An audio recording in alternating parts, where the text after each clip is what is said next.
So one, two, one, two.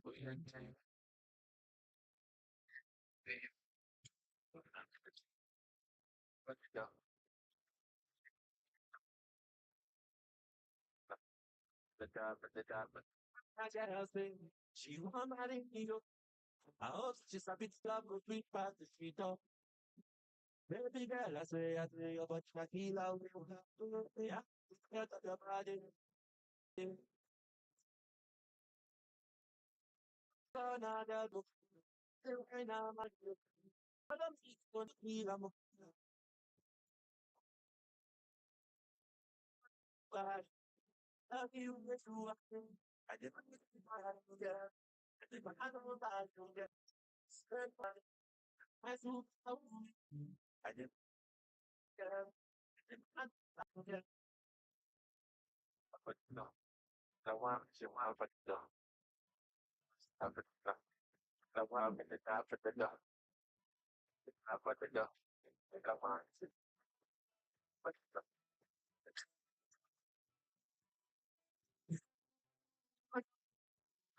the middle of stop. Oh, you want to you. But, that's myself. Oda, Oda. You. You know, Hello, hello. you know,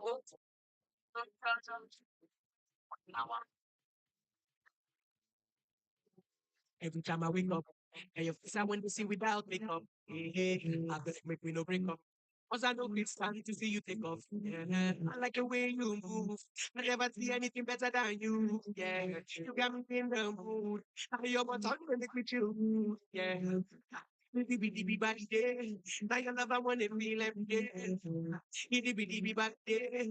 Now your body I want to touch every day. Yeah. Itty bitty bitty body day. I don't thank God say you Let come say. Itty bitty bitty body day. Now your face I wanna see every day.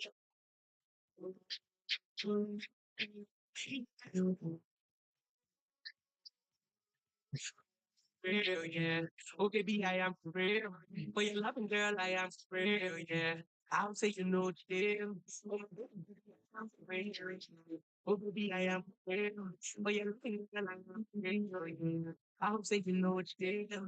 Oh, my baby, I'm for real, yeah. I go be super loving. I go be Batman, and you go be Robin. Every day we be balling. None of these haters ask to tell me nothing. Them ask them line up. Yeah, want me to put up, yeah, from sundown to sundown.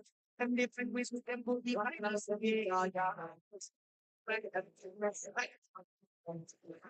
Up and down, a bit and down and down, a bit and down and down and down and down, down and down, down and down, down and down and down. And down, pause, vida, vida, vida, vida, vida, Miss Galway, na sa pas, sen pati jukol na katikat. Think about it, think about it. Do you like papirat? Manot, look at that one note, focus, to get it. The fit me up, thinking man, let's see money to the patch.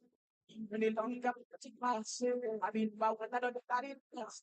I mean, I guess it's feeling, to touch me with other men. Oh, my God.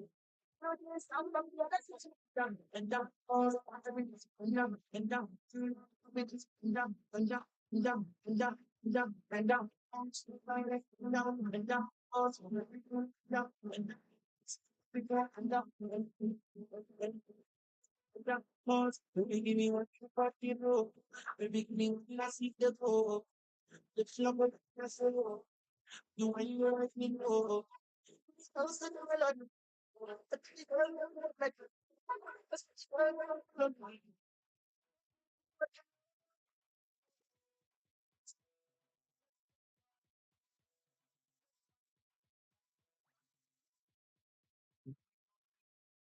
Tinny, come on to your tinny, come out to tinny, come on to your tinny, come out to tinny, come on to your tinny, come out to tinny, come on to your tinny.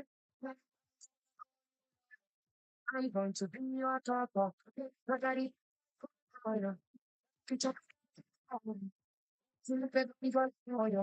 Cause you them girls, you know you. You know you're working with the best man. When I'm so lonely in my life, can hold on tonight. Inside, inside, inside, inside, inside, inside, inside, inside. Come out to finish like I'm a team finish. Come out to finish like I'm a team finish. Come out to finish. I'm a team finish. Come out to finish like I'm a team finish. I'm a team.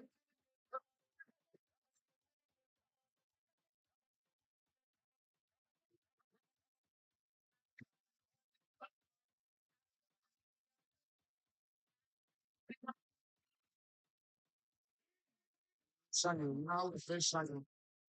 No woman, nothing. Shining now, the face shining. Now we're shining. Shining now, the face shining. The no woman, nothing. Shining now, the face shining. Now we're shining. Siga kitufu nilese waka. Kagan kunde niza mpati stole za ancha. Watu ulamu kushikale pocha. Nilete chinga na machaku ya chao.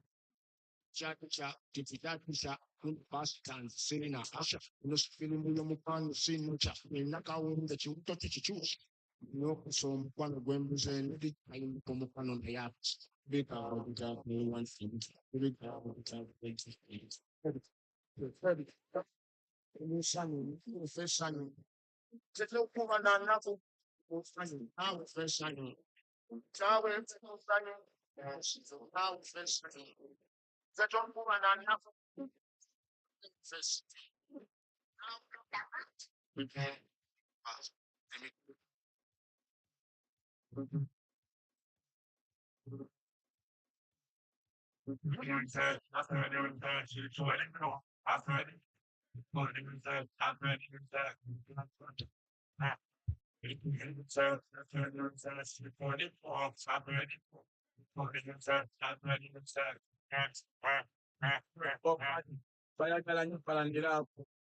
Bagayana Batabari, and you gave it up quite about Chevatamanian before Abajamani for the way you love with them. The way you have with them. The way you hate with them. The way I hate with them all. From it, the Matek, with Namo was it Namo, some of the people. Balubala, Nabala, oh, what is it, man? Not Iran, rich, Bala, Nabala. Okay. Start the Yanova, with a buff, with spot on, even if it's no buff, with a buff, with a spot on, add Yanova, with a buff, with spot on, even if it's no buff, with a buff, with spot on, here I got my minute, my Yanova, even that is for one, like a trick, that's getting my one of one, I give up around out Yanova, and Yanova, with a buff, with a buff, with a buff, Yanova, with a buff. See the body ya we make man comfortable. Don't me I'm feeling uncomfortable. From a touch chop, step it out in life and him and no say up. Take run up class and stop with the body ya. Stop with the body ya. But they can't with this second down body. Oh no no. I'm not any man touch the body ya. Me have this second body. Me come at them. Me have this second body. That's me come at them. Boy, me this second body. Boy, me take care of me body. Some me boss with it. Every month I've got them all suffer this. Boy, me the second body. Boy, me take care of me body. Some me boss with it. Every month I've got them all suffer. Good, well, I know that I mean, to make well, son of a class, can shall see. It's not some long of myself if you want free. Second down, well, I know that I mean, yeah. Let me get them with the big body day. Second down, I'm not gonna wait. You not care when a girl wants it, because you want any man Sunday to Sunday. Me, have this somebody. Me, come at them. Yemi, kuchagira usidi kubasami. Masima jula fula for me. Kuwa December, January. Masima influencing me. Muli puli dango kose part of me. You mean a lot to me. Osana Grammy attack me. Ovanga influencer. The way you move like an influencer. Influencer. What in yes, we are influencer. Influencer. Influence me, influencer. Influencer. For me, because in the country where you look for me, again, to know that you want to yam me. Masima jibadi kachini kuba kabonero moyo patili masima na pokalonili kuba chitu sino nya kampani masima sediana chicken tumeva viva la watermelon masima so influencer Bossy, bossy, Godfather, man OG, man a half humble, man a bossy. Bring a rag a rhythm like a soul free. Bossy, house on the coast G. My money soul.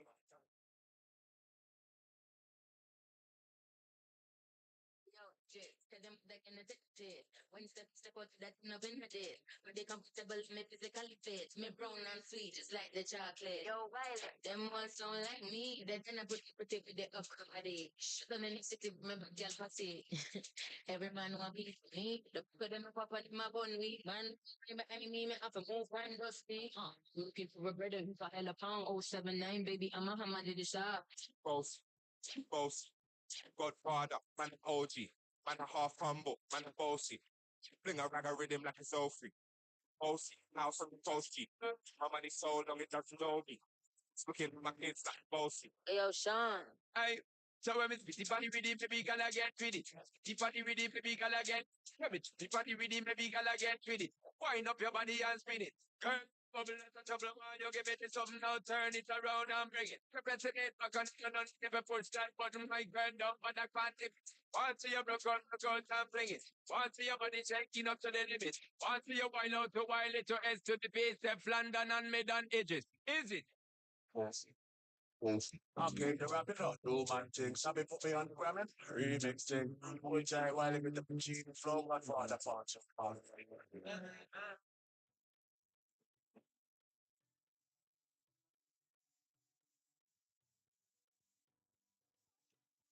I stay high on them, steady on my grind. You know, fear no one I got, so who I deal inside. Ready 100% no, and them don't fit comprehend, and them don't fit understand. We got your flags and pay for that. Nobody better than I. Nobody better than I. Nobody better than. Nobody better than I. Nobody better than I.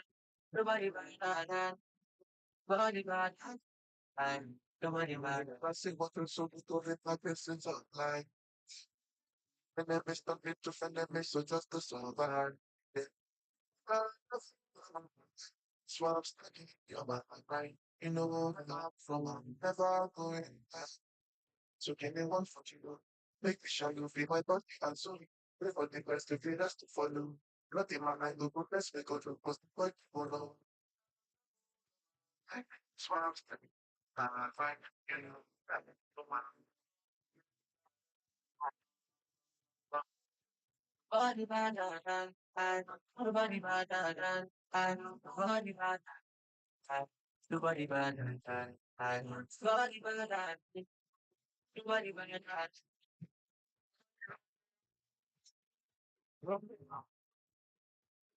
than. Make my food.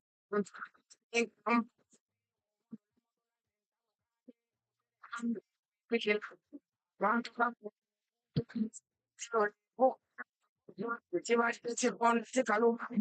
My guy wants up when you should. What's fine? What's stupid? What's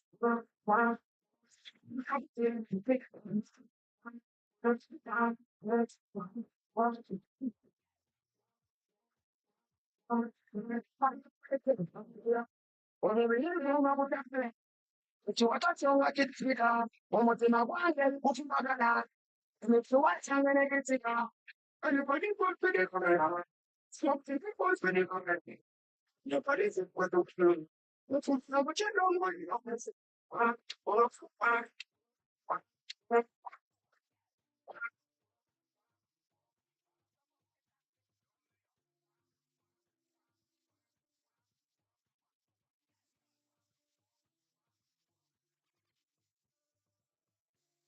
Don't put your mind 100. You make a voice kind of formula. Not in my eyes, you won't feel umbrella. Man, that ain't like the umbrella. I got you in things together. Give my necklace, give you my best scotch, friend. I show you my best friend, friend. I thought you in this together. Give you my necklace, friend. Show you my best friend, friend. I give you my last scotch, friend. Everything I do, I wonder. See on top, wonder. You never even know, wonder. One first time. That's the way you do me.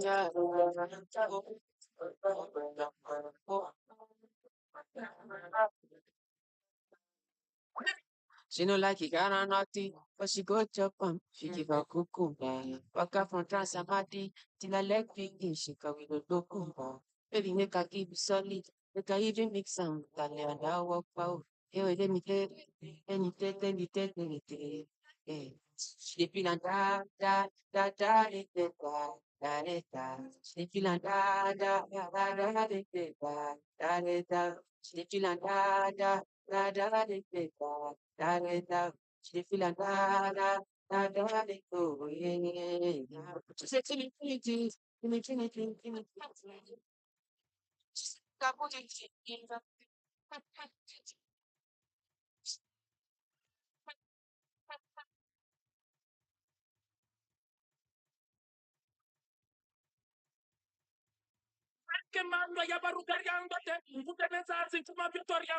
This side comes from a bamboo. Plan to them.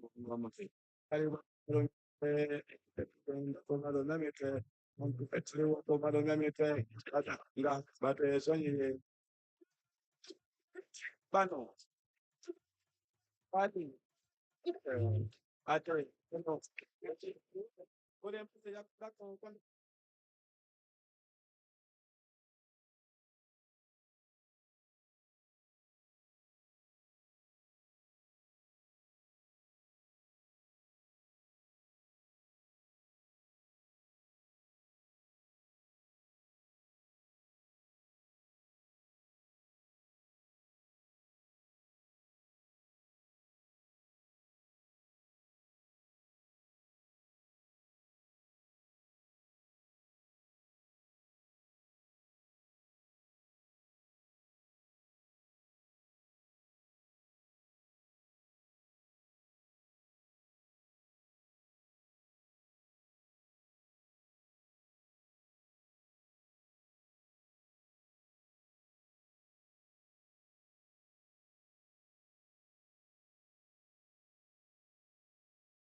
London, London, London. It's your favorite boy, Cash Kid on the track. Hakikaten kasijoko tovero kishamsham kinyam kitamtam shup na ngeo tezi menda kapedo dem kafupi kanapenda makendo ngoma nikaniuliza maturutu kanga nimebaki shangwe kelele na deremo shamra shimra kelele na deremo shamra shimra kelele na deremo kishamsham kinyam kitam shamra sham kisham London, London, London. It's your favorite boy, Cash Kid on the track. hakikaten kasijoko tovero kishamsham kinyam kitamtam shup na ngeo tezi menda kapedo dem kafupi kanapenda makendo ngoma nikaniuliza maturutu kanga nimebaki shangwe kelele na deremo shamra shimra kelele na deremo shamra shimra kelele na deremo kisham sham kinyam kitam shamra sham kisham sham kelele na deremo kisham sham kinyam kitam shamra sham kisham sham kelele na deremo. Sherehe ni meja, tumekujadi na kamba, tulibeba meja, yule alifanya bablas. Uzi ndo rende, tunarugadi ukamba. Ole kitanda, ole kandanda, tingisha kichwa na kishi kama bedandra. Kingfisher na picha ashanza piga lapa. Snap, sana deki jiponya. Ya, Dem kasuri jokes tovero kisham sham kinyam kitam tam shuku na ngeo tezi menda kapedo dem kafupi kanapenda makendo ngoma nikaliuliza makurutu kanga nimebaki shangwe kelele na deremo shamra shimra kelele na deremo shamra shimra kelele na deremo kisham sham kinyam kitam shamra sham kisham sham kelele na deremo kisham sham kinyam kitam shamra sham kisham sham kelele na deremo. Sasa tulia roho inafanya nini kwa wash na wika mnyon kata mbuzi kinomo mpenzi mwanga tingonyo kirudi kwa shimo ni fight ngoyo ya stali kuna chali inaweza kupigana wewe cultures so much When I make a something bounce like a ball, me make it get so tall and tough like a wall. Two pretty girls, a bad man a call, make you fly high like a bird a drop down a ball. Hey, nobody good on it, man. Hey, come here, she's so bad. Hey, something so tight, it's a bad. Hey, anything me say you do it, gladly. Penda, penda, penda, penda, penda, penda, penda, penda. Yo, so them you around the place. Yeah, cultures. So much. Yeah. When I make a something bounce like a ball, me thing gets tall and tough like a wall. Two pretty girls, a bad man a call, make you fly high like a bird a drop down a ball. Hey, nobody good on it, man. Hey, come here, man. It's so bad. Hey, something so tight, it's a bad. Hey, anything me say you do it, gladly. Penda, penda, penda, penda, penda, penda, penda, penda, penda. wengine nyakoro alafu kuwitolo kwanza kiwa momo buda na mchongo macho zako ndogo tongo na mimoko makasoko tumakiwa tambwana stompo alafu kiwa batiwana dondosa ne downtown na dondosa ne down pale down Venye dondosa ukipenda miuta napenda chako venye uicheza miuta napenda fika sana nipenda ras miuta napenda fanya vitu mapesi miuta napenda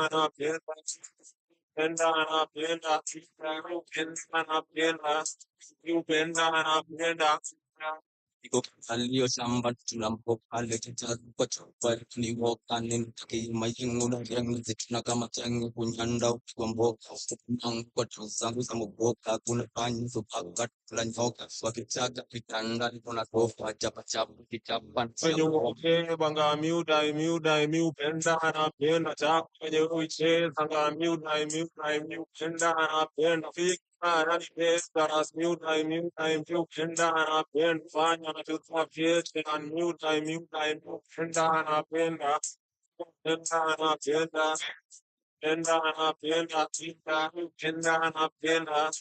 napenda napenda Wambulu, luku, washa kindukulu, kam tupigane nikupige makoko pale Instagram, utachisha na kiboto, kinyona wakesa mimi napenda mangoko, mangoto, maloko.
around every man of a story, man. Where the fuck from the story? They came from graduation.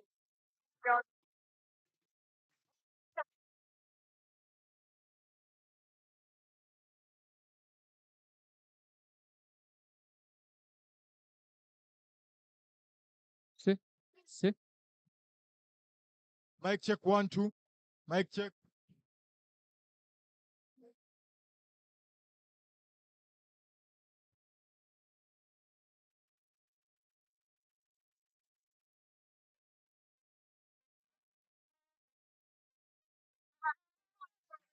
Around every man of a story, man. Where the fuck from the story? They came from graduation. I want to skip from the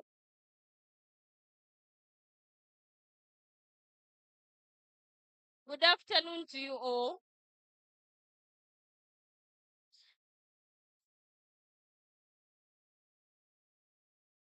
I welcome you all. The NRM camp. Silence. The noob camp. Silence. The NRM camp.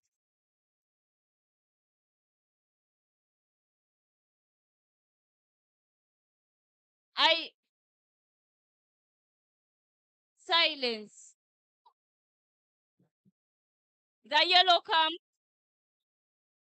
You have already come late, so please. We need silence.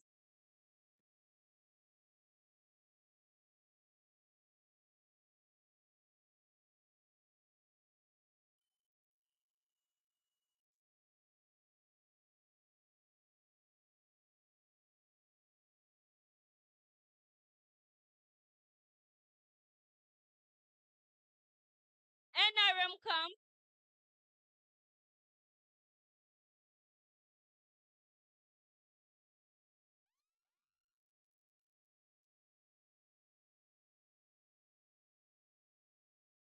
The NRM camp.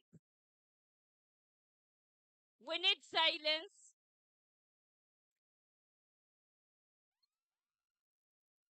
NRM camp. Your late coming already shows you're disorganized.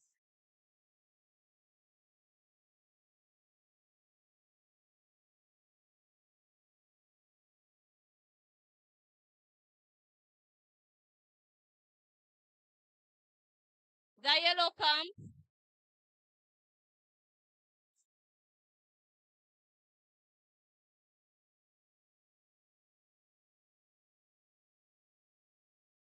The yellow camp. Last warning.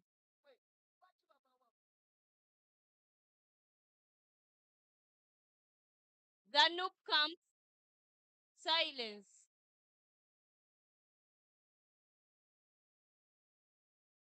Good afternoon to you all. We welcome you all to the Guild Presidential Debate of 2024. Before we can commence, as you have realized, this occasion had to start at 2. And you can see that the NRM camp has just arrived. And it's 3:14. The yellow camp, you're subjected to a fine of 100,000.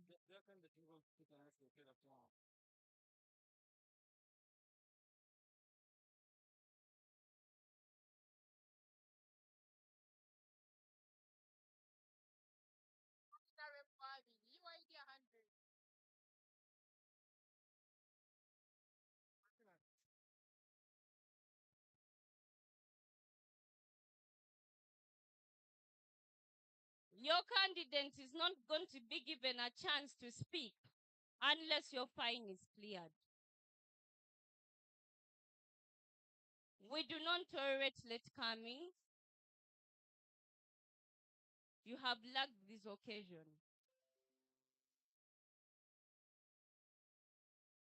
So you have to proceed to the finance and clear with the finance.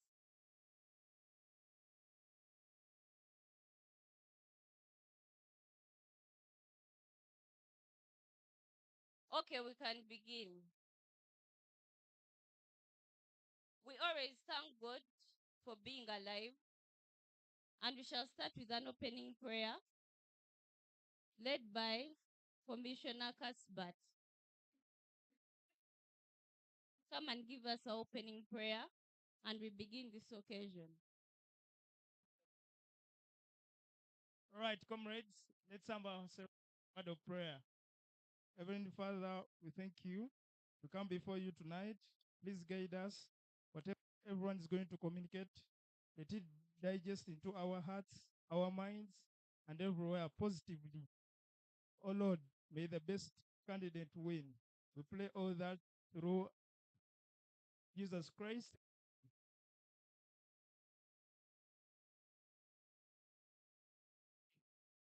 Thank you, Mr. Kasbat. We shall commence with the Electoral Commission introducing itself. You have to know these people because in case the people you have to alert. So I'll start from this side as they introduce themselves. Hello. Good afternoon, ladies and gentlemen. Yeah, Ian Asimo is my name. The commissioner EC. Thank you. Good afternoon, everyone. My Lenatas Kasbat, Missioner EC. Most welcome, everyone. Thank you. Commissioner EC. Thank you. All protocol. Now, in a short name, out three.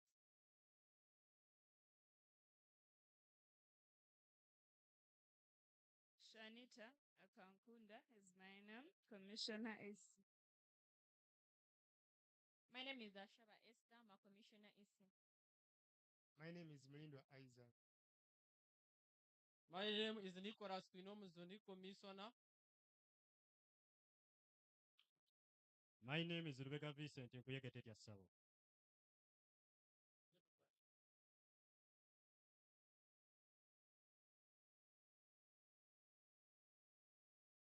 Good afternoon, ladies and gentlemen. We thank you all for coming. My name is Irina Kabashami. I'm the Vice Chairperson, Electoral Commission. I'm taking the opportunity to call upon my chairperson to talk to you.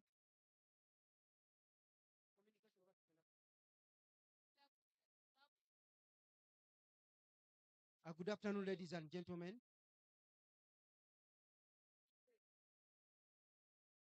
Good afternoon, ladies and gentlemen.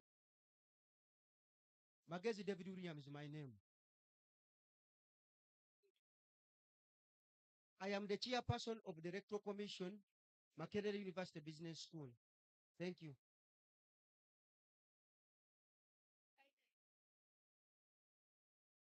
The Electoral Commission has introduced itself. We have Commissioner over there on the other side. I would invite you all to take your seats.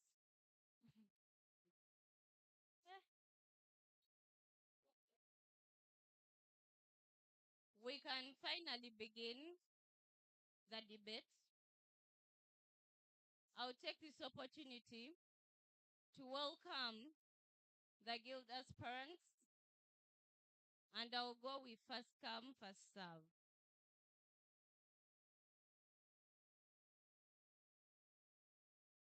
I take this opportunity to congratulate and welcome Mr. Chopre Stewart.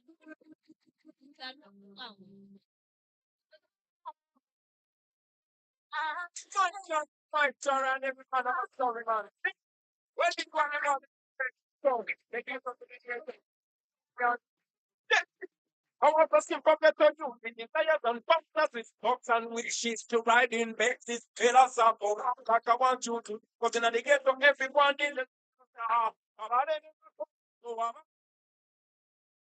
He's a fully nominated candidate.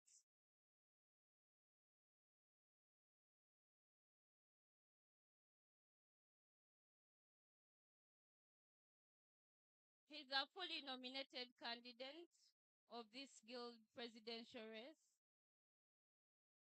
pursuing a bachelor's degree in procurement and supply.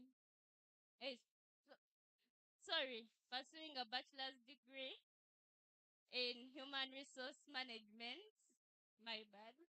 Second year. We congratulate you, Mr. Chopre Stewart.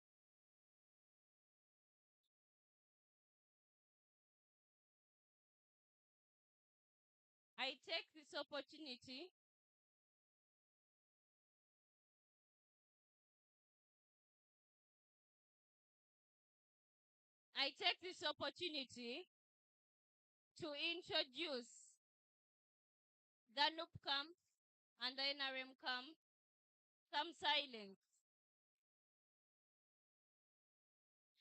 I take this opportunity to introduce Mr.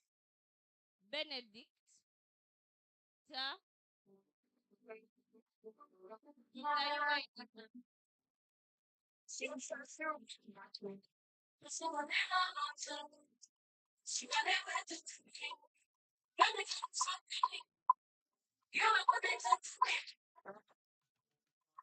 Eba, eba. Lolitendi ebikamoze nkozesa kika ki the sun mbagamba you're the crew mbagamba you're my everything kwekunya confiance yes babali bamanyi pepiti wamba gwe wabaswaza kati bayita manyi I never wanna lose a real one like you TikTok wambo wabaswaza bayita manyi I never wanna lose a real one like you.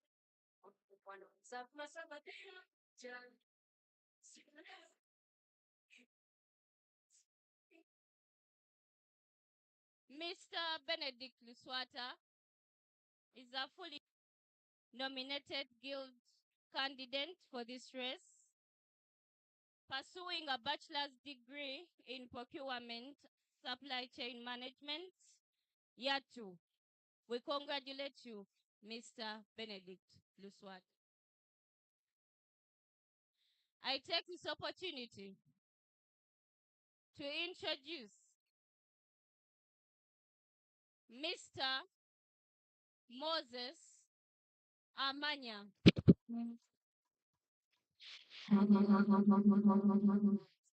Bossy, bossy, Godfather, man OG, man a half humble, man bossy. Fling a rag a rhythm like a soul free. Bossy, house on the coast G. My money so long it doesn't know me. It's looking at my kids like bossy. Yo, Idris, tell them they can attend it. When you step out to that.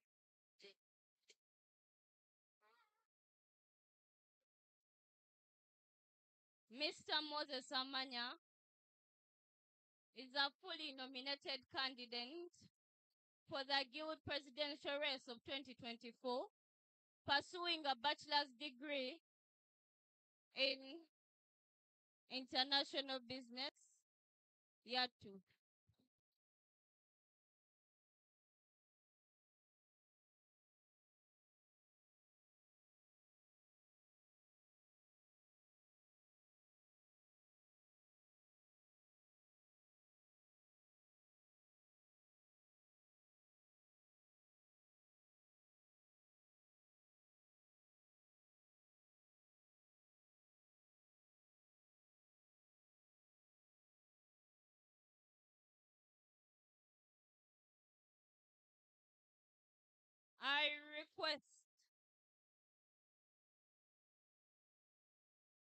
I request for silence.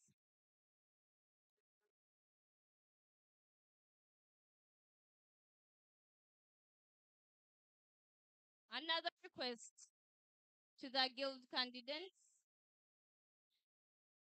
I request you to take responsibility for your camps. Unnecessary noise in the guild debates is not allowed. We understand the excitement, but let's regulate. Before this debate can commence, I will take this chance to welcome the finance of the commission to first speak with you. Mr. Okecho Emmanuel.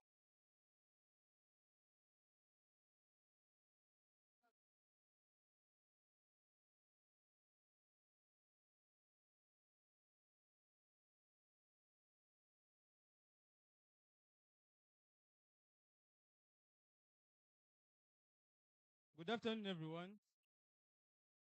Emmanuel Okecho, Honorable Amanya Moses, you're accountable for that. Accountable for that. Thank you so much. I'm the Commissioner for Finance, Electoral Commission 2024, and I'm here to talk about the financial implications so far. The NRM,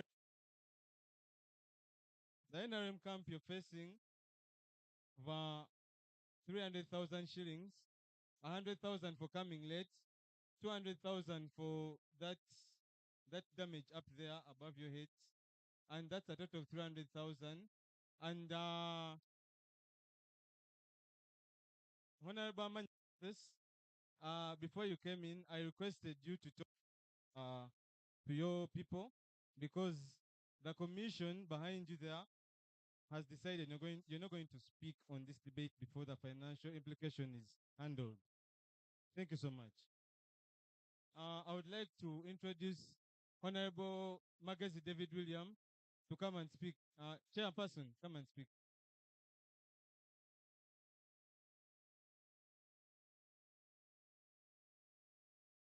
Good afternoon, ladies and gentlemen. But before I speak, we are going to agree where NRM should sit before. So, NRM, I want you in one place. Either you sit there or here.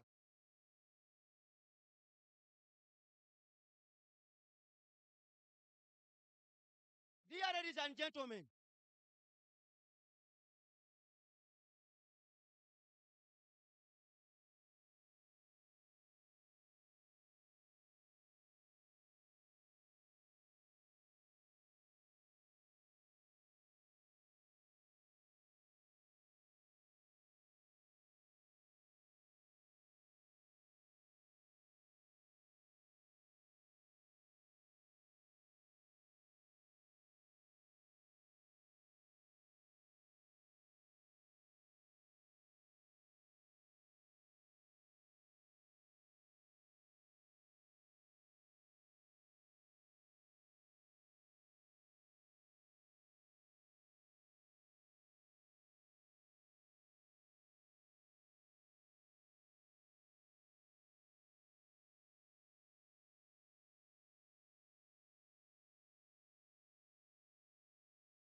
dear ladies and gentlemen, can I have us silence on the ground? The noob camp, the noob camp, the noob camp. Can I have silence on the ground? The noob camp, can I have silence on the ground? So, dear ladies and gentlemen, I am not going to deal with the Fulani. I am not Guru. Noob. Dear ladies and gentlemen, as the residing of this day, I don't want to disqualify any candidate. What have you said? Ladies and gentlemen, I am going to order the NRM camp to go the other side. NRM, I want you the other side. NRM, I want you the other side.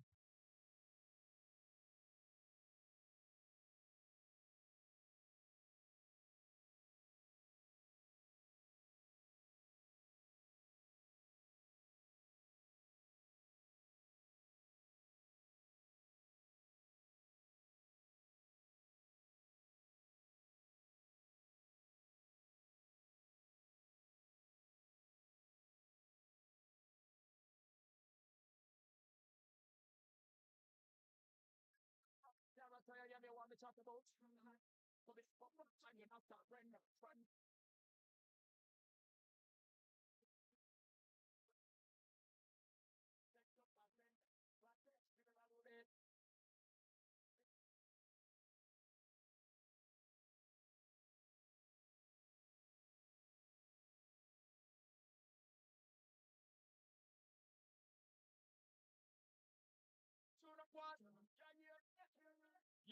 front like always, I would have run the character. You hear me? What me talk about?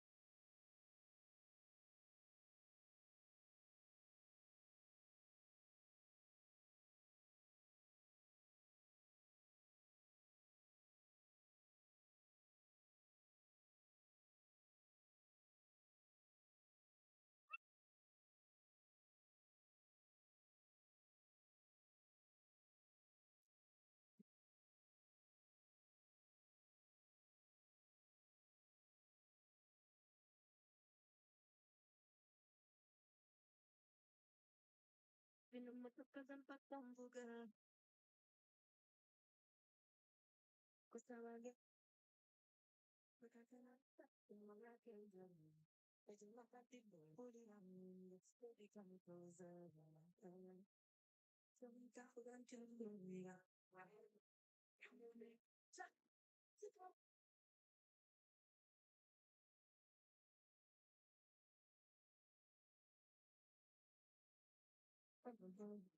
I need you.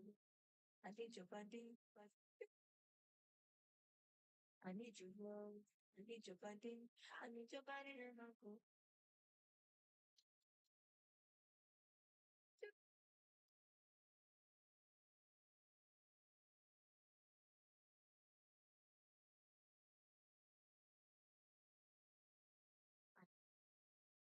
That's what I don't want to do. I got it on someone. I can't believe I could take it back. Hey, but come on, from baby. To my gang, you join your whatever one is an entire. You got a place in my heart. Jigo Jeno, money that's called me, Mutima Wange. You owe me love and romance. Jigo just as we live on Jan. Oh, my boy. I need your love. I need your body. I need your love. I need your body. I need your body on my phone. Yep. I, I,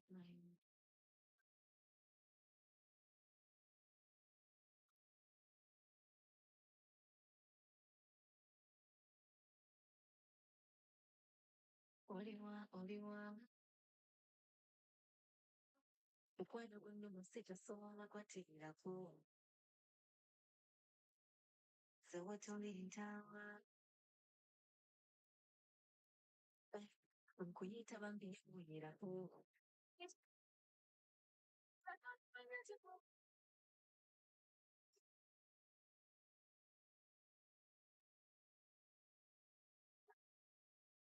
Boy, I need your love. I need your body. I need your love. I need your body. I need your body on my phone.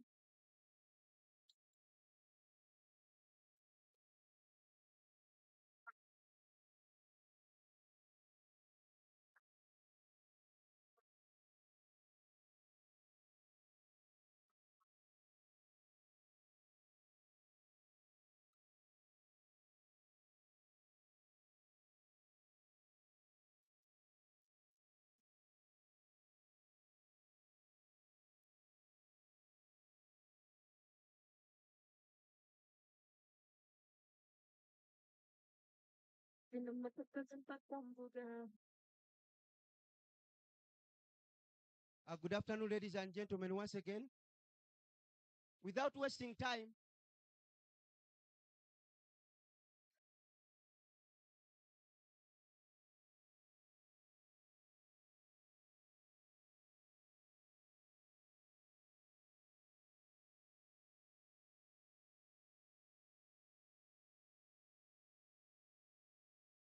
good afternoon, ladies and gentlemen, once again. We shall not close the day when we are in just full trickery and subterfuge. We have to continue with our program. So, and gentlemen, as we started the journey, as we started the electoral process,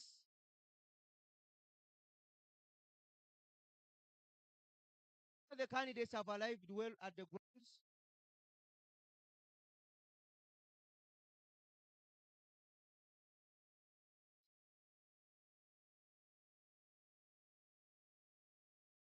Here, ladies and gentlemen, we are not going to waste time. Let the NRM camp be where you are. Let the NUP camp be where they are. Dear ladies and gentlemen, my communication is going to be brief and simple. Chairman, Makerere University Business School Electoral Commission. We have fines for the NRM camp. Both UYD and the NUP camp have cleared their fines. Dear ladies and gentlemen, I want to assure you that if any candidate has not cleared any fine or has not cleared all the fines, they are not going to appear on the ballot. It is okay. You may provoke, you may cause all the havoc. I don't know whether any one of you is the chairman of today. So, dear ladies and gentlemen, without wasting time, dear Honorable Amanya Moses, the finance has told me that fines of 300. I'm so excited.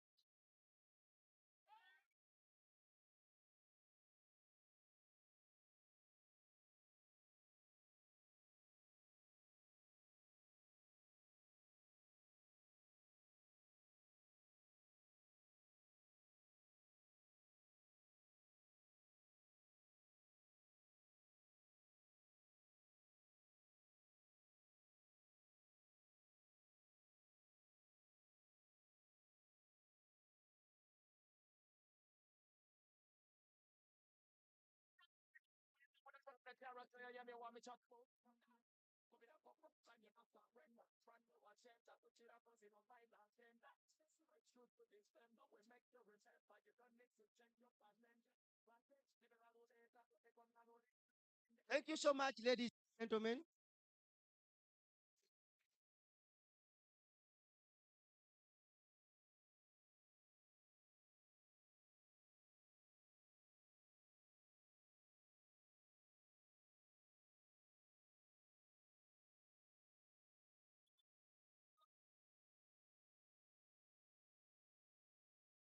Dear ladies and gentlemen, as I told you,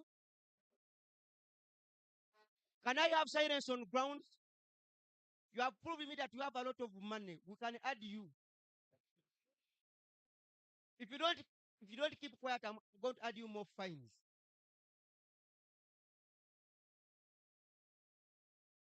So, dear ladies and gentlemen, without wasting time, as I told you, we are not going to deal with the foolery. We are not going to do the subterfuge. We are not going to deal with the trickery. I am happy that the NRM candidate has fulfilled all the fines. Dear ladies and gentlemen, I am so happy that the NUP camp has cleared all the fines. I am so happy that the UYD camp has already cleared all the fines. Dear ladies and gentlemen, my communication at the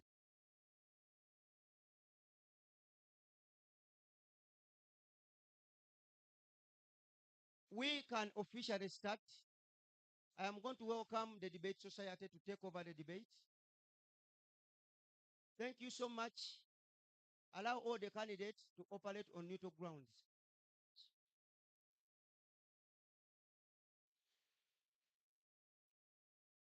Thank you, Mr. Chairman. I'll take this opportunity to invite the President Debate Society, Miss Ampili Cynthia Esther. The Debate Society has done us a great honor to work with us on this debate. Thank you.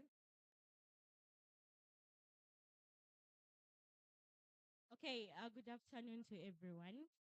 So before I go any further, I'll just take this opportunity to welcome the two executives that are representing the debate society to introduce themselves in 1 minute before we can start off. The two executives of the debate society. Please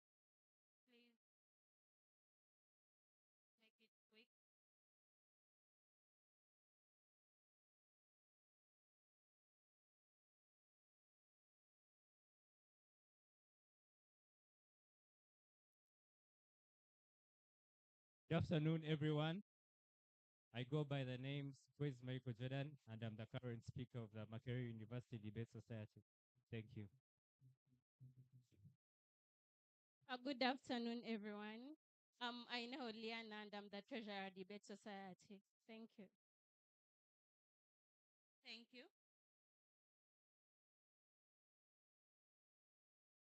Okay, thank you very much. So I kindly request that we have silence. The yellow camp. I kindly request that you depict the discipline that your candidates are representing here. Thank you. Okay, so I'm going to start off by introducing the moderators that are going to be asking the questions and moderating within this debate. It is a non-partisan panel, and we had one person leave due to time factor. So I'll begin with Mr. Joseph Bagumirabenji Bitwaki. He is a former student of Makerere University Business School, a leadership and management scholar, former guild speaker MUBS, former guild presidential contestant, and also the former chairperson electoral commission, Mr. Joseph.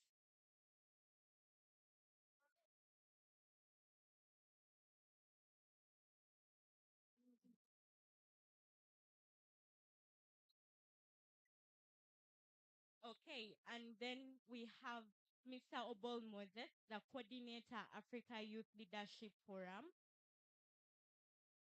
and a third year student of BIB. You're most welcome.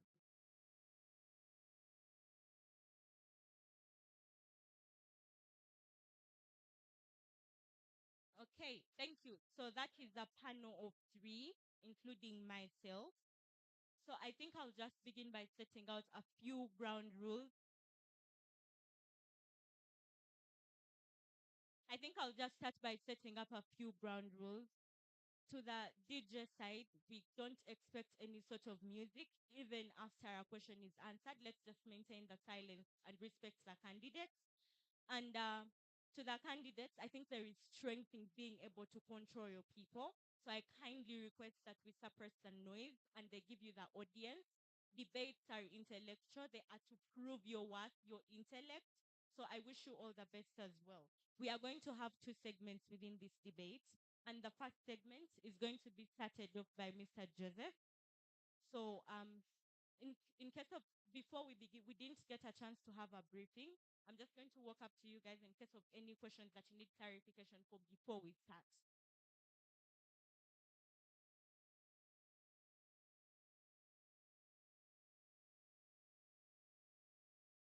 Good afternoon, ladies and gentlemen. I want to appreciate all of us for being here and being behind on schedule. We are not going to take a lot of time.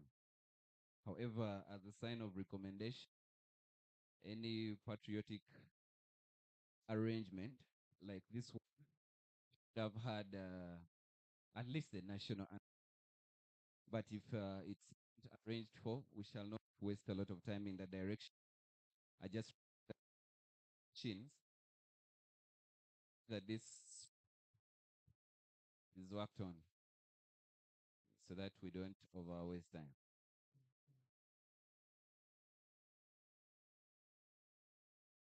Okay, I will proceed. With the help of a few members of the Electoral Commission, I find it not prudent for me to stand and the biggest audience is behind me. If I can have two members put this podium around here, face the candidates, so that I can have my eyes even on this side. They're behind me, it doesn't fair. While that is being done, I would like to re-echo the ground rules. Ladies and gentlemen, for the candidates, whatever we are going to be having as a debate are questions to test you in different areas.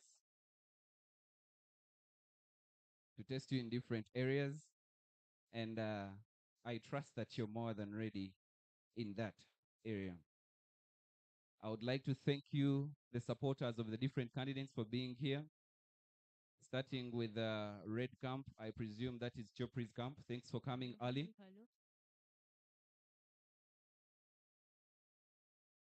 And your wonderful people. Also, the Green Camp, which I also presume is Luswata's camp. Thank you for turning up early.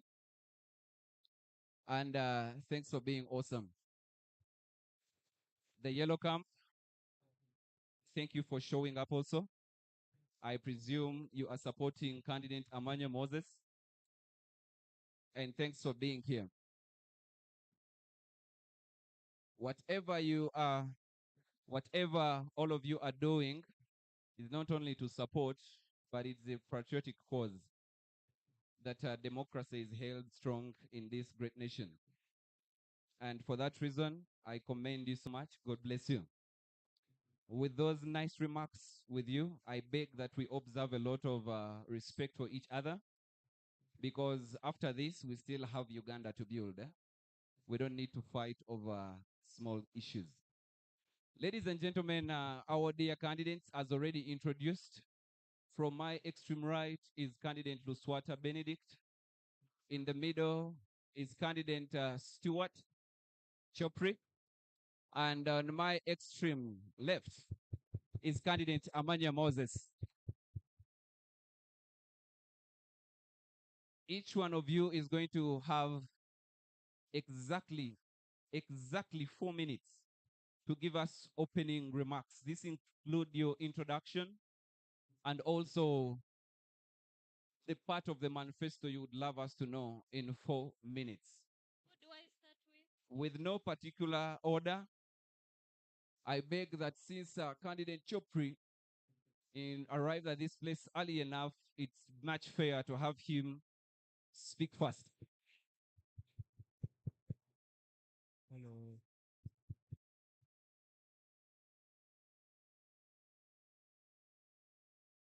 Candidate Chopri, you have exactly 240 seconds.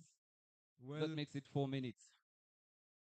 The electoral chairperson and the executives, the debating committee, the electorate, the different camps, ladies and gentlemen, the gallant intellectuals of this gathering, Stuart Chopre Ofoiro is my name. A student pursuing bachelor's in human resource management here too, and a McGill presidential candidate under NUP ticket in academic year 2023, 2024, 2025. Ladies and gentlemen, I am standing before you not just a student, but as a beacon and a believer who believes in education and prosperity, integrity, and sympathy for the entire students' fraternity. Ladies and gentlemen, I have been a leader before. I have served in the GRC House, in the 25th GRC, and the 26th Guild Parliament of Makerere University Business School. Ladies and gentlemen, I have worked so hard with the Guild governments of the 25th and the 26th. Here I am today. I have attended Nebi Primary School for my primary school. I've attended O-Level Lakeside College Luzira, 2015-2018. I went back to Nebi District and I started for my A-Level in senior secondary school, where I was the UNSA speaker. Ladies and gentlemen, I come to you today. I stand to you before today, not just as a student of human resources here too, but the incoming next Guild president of Makerere University Business School. But that can only work with your support. That can only work with the mandate. Ladies and gentlemen, we are peaceful, and I'm telling you today that a vote for Stuart Chopre is not a vote for an individual, but a vote for the entire students' fraternity. a fraternity that has been nurtured, a fraternity that has been groomed with the transparency. It is a fraternity that will ensure the sustainability and the continuity of the Gill government for the fundamental decency here at Makerere University Business School. Ladies and gentlemen, the challenges that you have right now should not be a call for despair, but a call for action, a call to rejuvenate MUBS, a call to restore the students' value, a call to unite MUBS, regardless of our political, social, and religious affiliation. Ladies and gentlemen, we are here today before you, not just as a SMUB camp, but to represent the students' fraternity in the next 27th Guild government. Ladies and gentlemen, I come to you this evening. I come to you this afternoon. S. Stewart Chopre Ofoirot is my name. Ladies and gentlemen, we have worked so hard with the entire other camp. We have been so disciplined. We are disciplined camps. We are non-violent, and we shall continue to that up to the next Guild government. Ladies and gentlemen, I have been given a simple task to introduce myself. I don't want to take a lot of time. Allow me to rest my case. Thank you so much. Thank you so much, Candidate Jopre. At this point in time, I would love the microphone to be passed on to Candidate Luswata Benedict. You have exactly 4 minutes to give opening remarks and the part of your manifesto that you think we should know. Thank you. Good evening, ladies and gentlemen. Good evening, ladies and gentlemen. My name is Benedict Luswata. My name is Benedict Luswata, and I am here as a representation of a nurtured government. I'm here as a representation of structuralism. I am here as a representation of a system that allowed us to glide in Makerere University Business School. Because without that, you and I wouldn't have been here. A round of applause to the government that is in power, that has allowed us to stand here right now. I am a student of procurement and supply chain management. I'm in my second year. I have been delighted to serve as a course leader. And I've been at the ground. I have been at the ground deeply working with the education ministry to pursue each and everything that a student is interested in. I've been a leader before. In light, I've been a leader before in a corners. I've been a leader before in multiple spaces of different people with different values, with different status, with different forms. And I am here to ask for your vote. I am here to ask for your support. Because the leadership I'm here to represent is the leadership of inclusion. The leadership I'm here to represent is the leadership of representation. I ask of you, come 22nd, vote Benedict Luswata as the next guild president. The manifesto I have is to create a community where everyone feels valued, supported, and empowered with enhanced resources that are available to the optimum use for the achievement of goals that felt like dreams to each and every one. I am here with 3 objectives. Promote student inclusion regardless of their status, form, or value. I am here to enhance availability resources optimally, reforming service delivery to each and every student that is in this place. We are non-partisan. We don't differentiate any color. We don't differentiate any form. We don't differentiate any person in Makerere University Business School. We are here to draw a balance. We are here to draw a balance, to create an alma mater harmony between students and administration, to create an alma mater harmony with each and every student in this Makerere University Business School. We are not representing camps. We are not representing color. We are not representing status or form. I am here to represent each and every student that is in Makerere University Business School. We have an 8-block manifesto looking at a number of ideas, but first and foremost, it is looking at a core value of academics. The reason why I'm talking to you today, I wouldn't have stood here before you. It is the reason one, because we share a common value, a common unity of academics. Things are just subsidiaries. Other things are just subsidiaries. But the core value as to why we are here is academics, where we should have reality meet imagination. Regardless of what you're thinking about, the reality still falls in Makerere University Business School. Make your vote count. Make your vote have value. Put a name to your vote come 22nd of March this next Friday. Thank you so much. May God bless you. We enable the future. Thank you so much, candidate Oswata Benedict. Allow us move the microphone to candidate Moses Amanya. You have exactly 4 minutes. Introduce yourself, your opening remarks, and the core elements of your manifesto. The clock is ticking.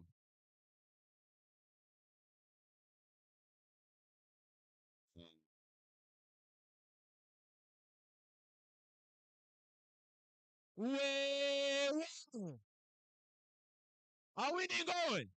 Awini going. Amanya oe. Transformation oe. Visible change oe. Ra. Cha.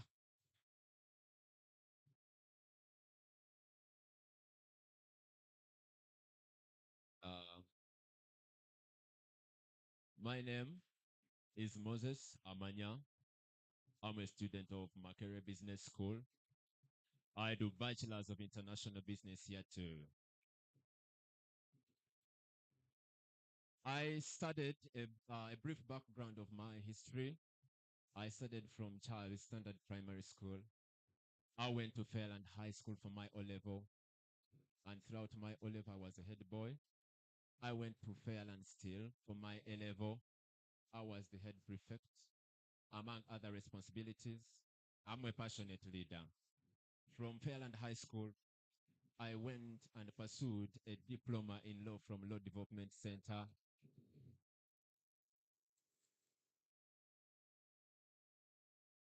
After that, I joined Makerere Business School for my bachelor's in international business.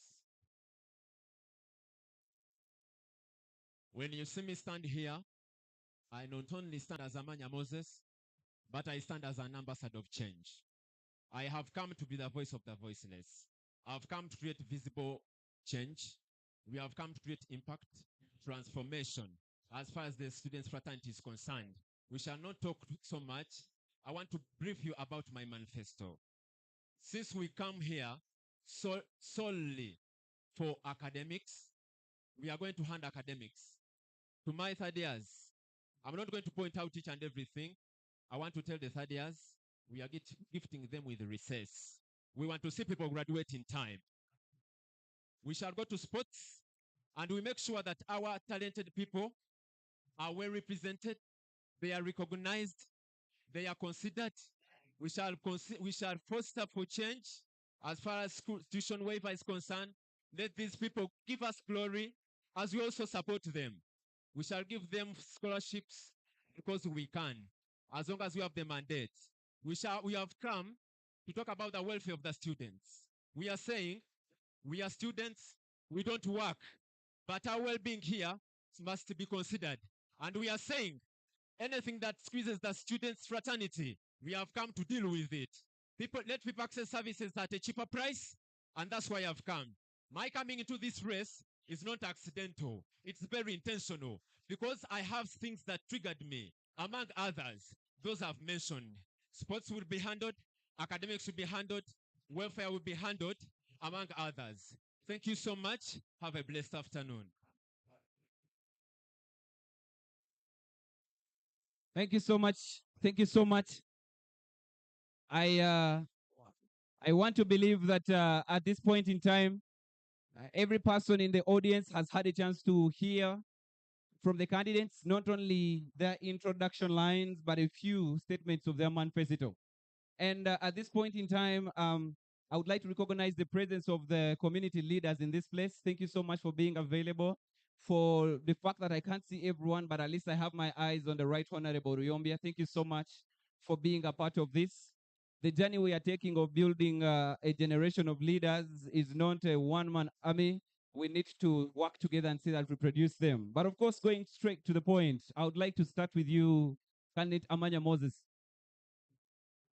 I have About 7 days ago, on the 7th of March, in this powerful institution, there was some bit of chaos that had a background of constitutional interpretation. And as we move forward as leaders, the one agenda we have is to have an institution with harmony. Definitely not leaving behind the idea of growing leaders. What is your take on the clause that excludes some other people from running the guild race? In only 1 minute, I need that response. Thank you so much. Thank you so much. My say about that is, first of all, when somebody comes out to stand and he or she has people that believe in him or her, I have no reason as to why we must deny one a chance to represent the ideas and addressing the challenges of the students, of the people who believe in that person. And I want to tell you that I condemn the act. I don't buy the idea. And I'm calling upon each and every person. Just believe in me. Academics is not what determines leadership. And I want to tell you that any person can be a leader without a degree, without a master's, without a PhD. I think we shall consider that and see how we can bring people on board. We shall not deny people a chance to serve their people or bring out what they can do for the community only because of a few issues. I condemn that. Well, thank you so much. Before I move forward in about 20 seconds, do you mean we can operate without ground rules simply because we are trying to include each and everyone? Thank you so much. We shall not have any society that is not governed by the law, but it determines which law and which kind of degree are you using when you're implementing laws or when you're coming up with these laws. Thank you so much. Thank you so much. Let me have the microphone move to Mr. Luswata Benedict. Candidate Luswata Benedict, you made strong statements in your lines. We are not here to represent colors. We are not here to draw lines between different political parties and things of the sort. Explain the green beret on your head.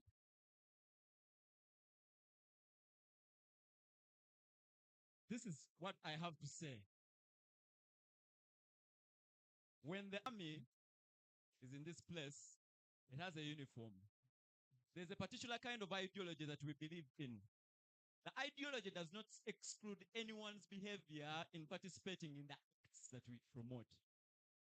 Having a green beret does not mean we are not calling for collaboration. Having a green beret does not differentiate me from any other person putting on another color. It just represents an ideology that I believe in. It is a uniform that I promote. Thank you so much. I love the idea that the green beret represents you, especially when you're representing a non-partisan and without color. There is a way it doesn't make logical sense. But even then, I would like to go back on the 7th. I want your opinion, all of you, with what happened on the 7th. What is your take about the Constitution excluding a certain group of people from running for guild president? We have been in this government, and if we were following very well what this honorable electoral commission chairperson spoke to us, that an idea of a constitution were rules brought by the students. It is still the students that have to decide on how the constitution has to govern them. A constitutional article that was brought by signatures will still, in this government that we request to lead, be led by the students to declare and act on that. It is the student's decision that has to be put into consideration. However, we stand with the student. Each and every person stands with the student's interest. However, we condemn acts done on the student. We never condemn the student. Thank you so much. Thank you so much. Move the microphone to candidate Chopri.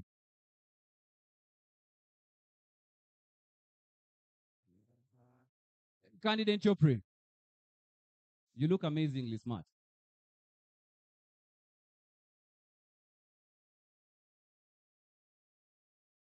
Help that microphone get on. Thank you, thank you. Thank you so much. From what I've heard from candidate Benedict, he's strictly simply saying that as long as the students say so, it is so. And when you hear from candidate Amanya Moses, he's simply saying, I think it's unfair, it needs a review. I don't know what mechanism he intends to use. What is your personal opinion about the same? Well, following the precedent of the law of the MUBS Guild Constitution, a one candidate in a guild race 2008 to 2009 was nominated even when he had a retake. In that constitution, before 2013 amended, it was an old constitution of MUBS, 2013 amended. However, along the lines, 2023, when I was a GRC in the 25th Guild government, we amended that constitution. Article 51, the MUBS Guild Constitution, stipulates that who is on a normal progress should be nominated for such matters. However, a guild member. Article 81. Article 81 of the MUBS Guild Constitution amended 2023, however, stipulates that such persons should not be nominated in clause 2. However, I do not condone with such. Therefore, a review is needed. The Constitution 2023 should be amended and reviewed so that such people are allowed to be nominated next time because they have followers that believe in, they have the leadership capability. Mr. Juma Waso Balunywa Jr. was a chief pressure, a very eloquent leader, a very potential leader. I do not agree with such matters. We have the Constitution. And in my submission, therefore, the Constitution 2023 amendment should be reviewed back in the GRC House and re-amend to allow such people to come next time. Thank you. Thank you so much. Allow me move that microphone back to Luswata. Candidate Luswata Benedict. Yes. The guild president has powers granted to him by the Constitution. May you help your supporters to understand what are the powers of the guild president? A guild president, stipulated in the Constitution, has powers to appoint ministers he's going to serve with. A guild president in the Constitution has in his mandate powers to draw and manage the guild ministers for the entire school. A guild president is a representative of the voice of the students to the administration. A guild president sits on the school council to enable the voice of the students be heard. Thank you so much. Thank you so much. Having spoken of the student's voice to be heard, yes, what is the criteria to understand the student's voice? How do you tell a student's voice in such situations? We follow a narrative that is, we are navigating ideas for today so that we can steer tomorrow's progress. We have an information block in our manifesto that is here to fetch each and every idea of a student. How? Go deep down, empower the course leaders who are at the extreme of the leadership in this society, who reach to the ground of each and every student. Empower those course leaders, fetch those ideas through the suggestion box that will be distributed in each and every classroom for each and every student to make their voice be heard. Fetch those voices, handle them through the Ministry of Education, and have their voice heard. Simple criteria. Does that explain how you intend to do it or how it is? How I intend to do it. Thank you so much. Let me have the microphone to Amanya Moses.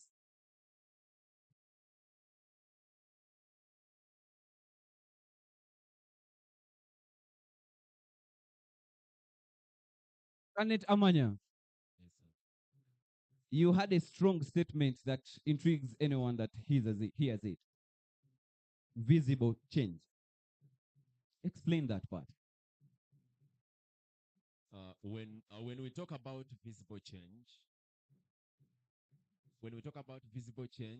is that when you, because I want to I want to let you know that things that are in the manifesto is just ink on paper, but you will get what is on paper, having brought it from the visions that we got, and we are like, this is what we are supposed to handle. If we talk about recess for students, it must come to pass.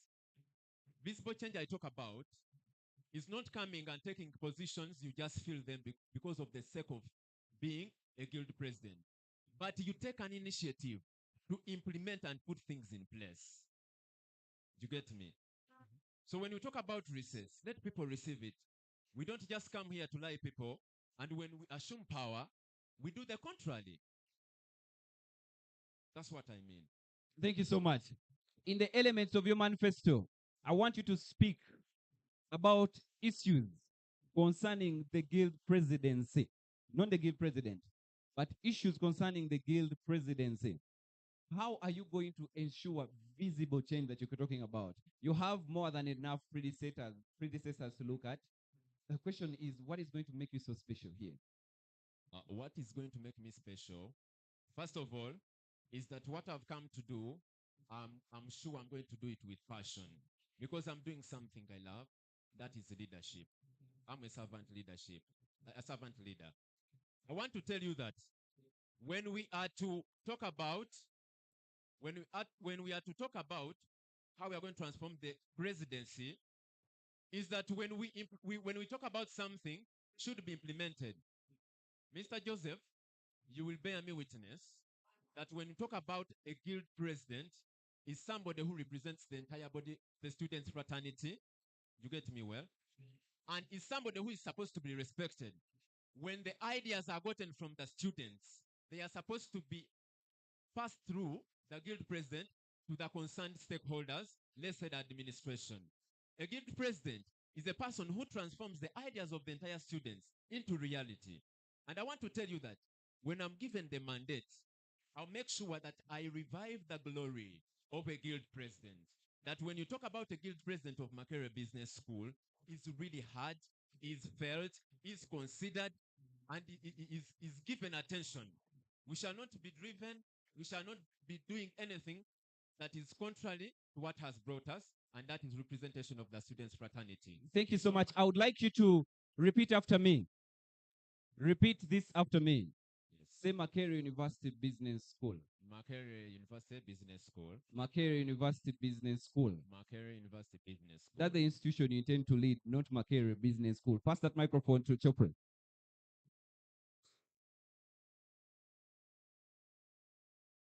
Kane Chopri.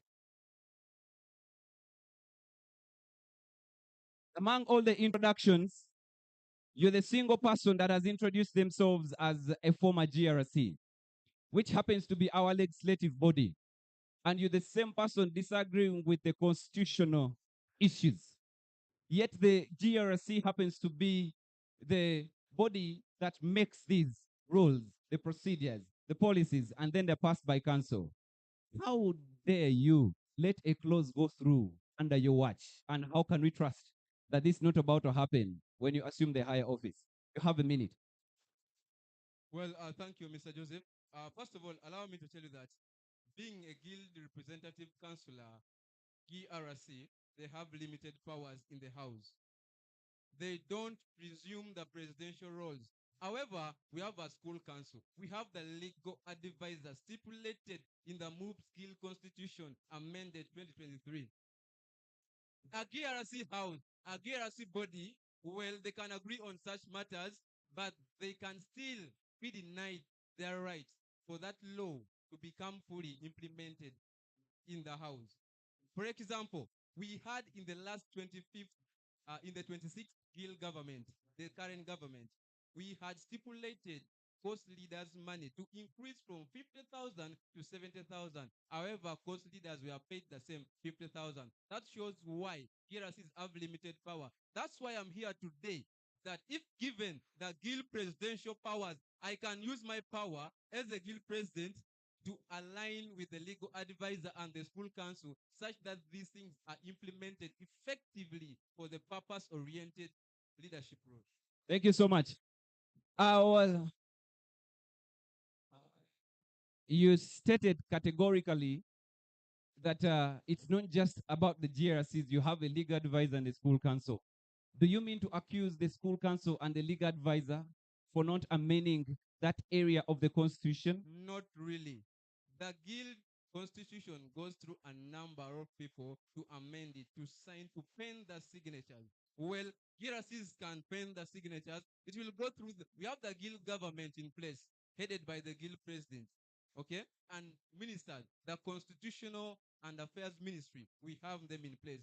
However, it is the mandate of the MUBS Guild constitutional minister to effective, to pen the signature, to agree with what has been put on the paper.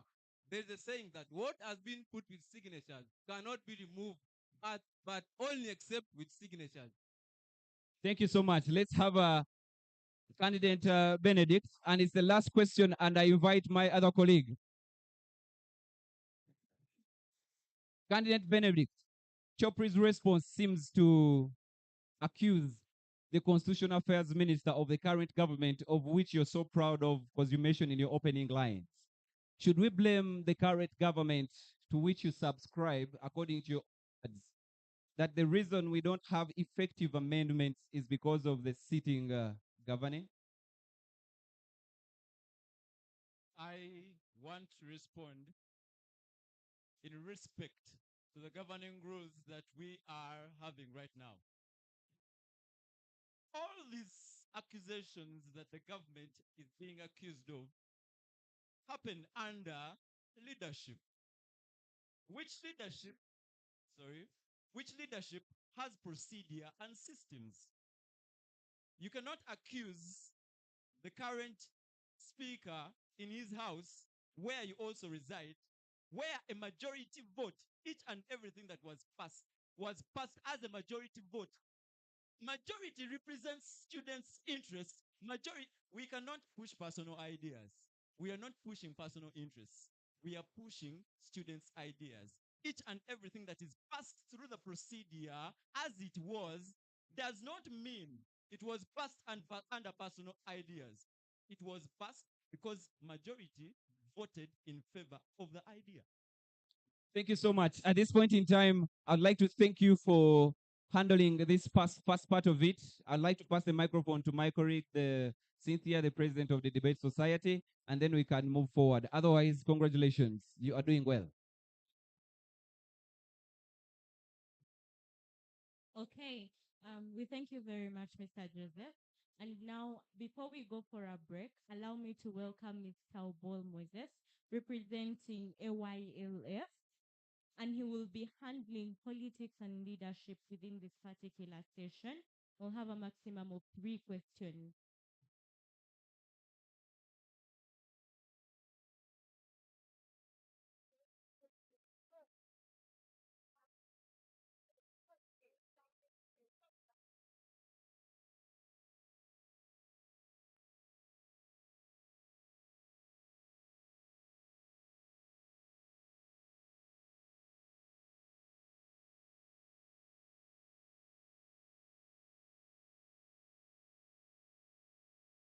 Good afternoon, ladies and gentlemen.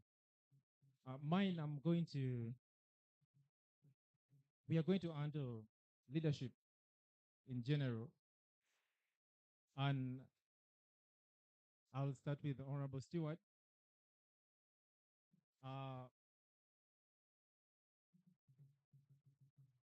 We understand that you had been in the GRC house, and we also realize that most of us, we have already got the real difference between leadership and politics.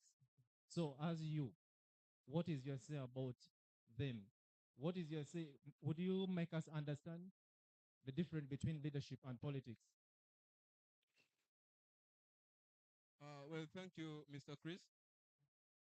Well, allow me to define what leadership is. A leader is a person who has the ability to influence a category group of people to achieve a certain goal in an organization at an individual level. However, allow me put this clearly. Allow me put this clearly. A leader is a different from a politician. A leader stipulates his issues, articulate his issues, basing on the challenges that students or that people are facing on ground, gets the solution, gets the problem, gets the solution, and gets various strategies on how they can use to implement to tackle such problems. However, a politician can be for self-benefit, for selfish interest, maybe for the targeted goals that they want in life. A leader is much different from a politician. However, not so to a larger extent.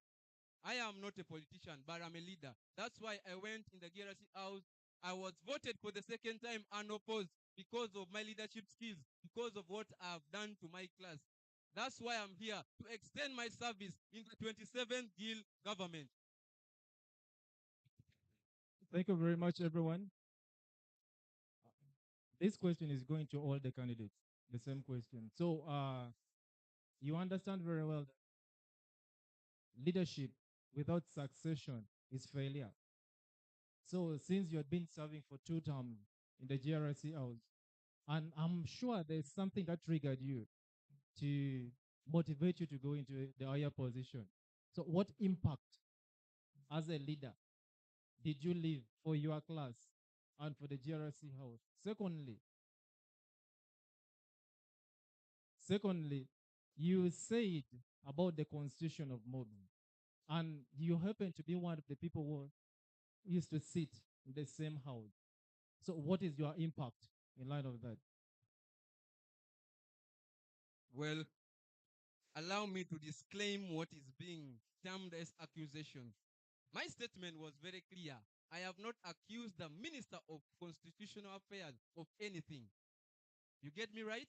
It wasn't an accusation. I was simply explaining the hierarchy on which grounds, on which policies are put in place to be amended, on which the Constitution is amended in the House. It wasn't an accusation, my dear. Secondly, you said leadership without succession is a failure. Well, I came in the 25th GRC House. I won with a margin of 4 votes. For the second time, I came to my class, the human resource here too. I asked from them, is anyone willing to replace me?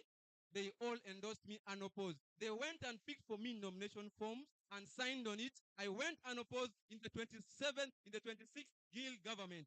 It wasn't for my own selfish interest, first of all. It was the students' voice, the students' need, what the students desired. It wasn't for such selfish interest. I'm a very selfless leader. Thank you very much. Would you hope it send the mic to Honorable Benedict?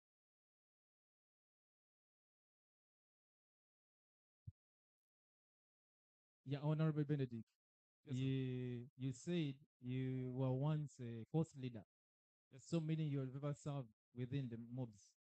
Yes, sir. So what is your say about the difference between leadership and politics? Leadership and politics have a literally small line between them. Politics is the game that you people know. But politics is gained from a majority vote that people come, and while leadership goes deeper to an interest of a person deep down. Leadership is more of a charismatic leader. Leadership is more of a charismatic and personality appreciated issue from the students. Leadership is selfless. Leadership, regardless of the society where you are, a leader is always a leader. Whereas you as a person might not emerge out as a politician if you're not given the mandate by the people that you lead. Thank you. Thank you very much for your response. You said politics is a game that we know. Would you throw more light on the game That's your meaning. Whatever you do in politics, you are pushing. You are pushing so as to get that win. You will put there propaganda that does not exist. You will emerge issues that do not exist. You will exaggerate issues that are not even in the majority of the voice of the people. Politics is more of a game than it is actually leadership. Thank you. Thank you very much. Would you help me take the mic to Honorable Moses?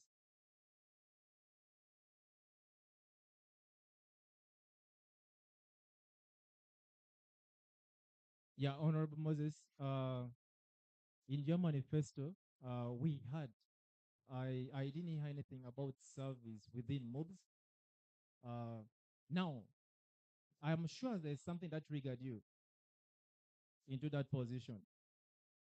So before you answer that, I also want you to give your views about what you take about leadership and politics. Thank you so much. I will talk about leadership as the willingness to represent the ideas of a given group.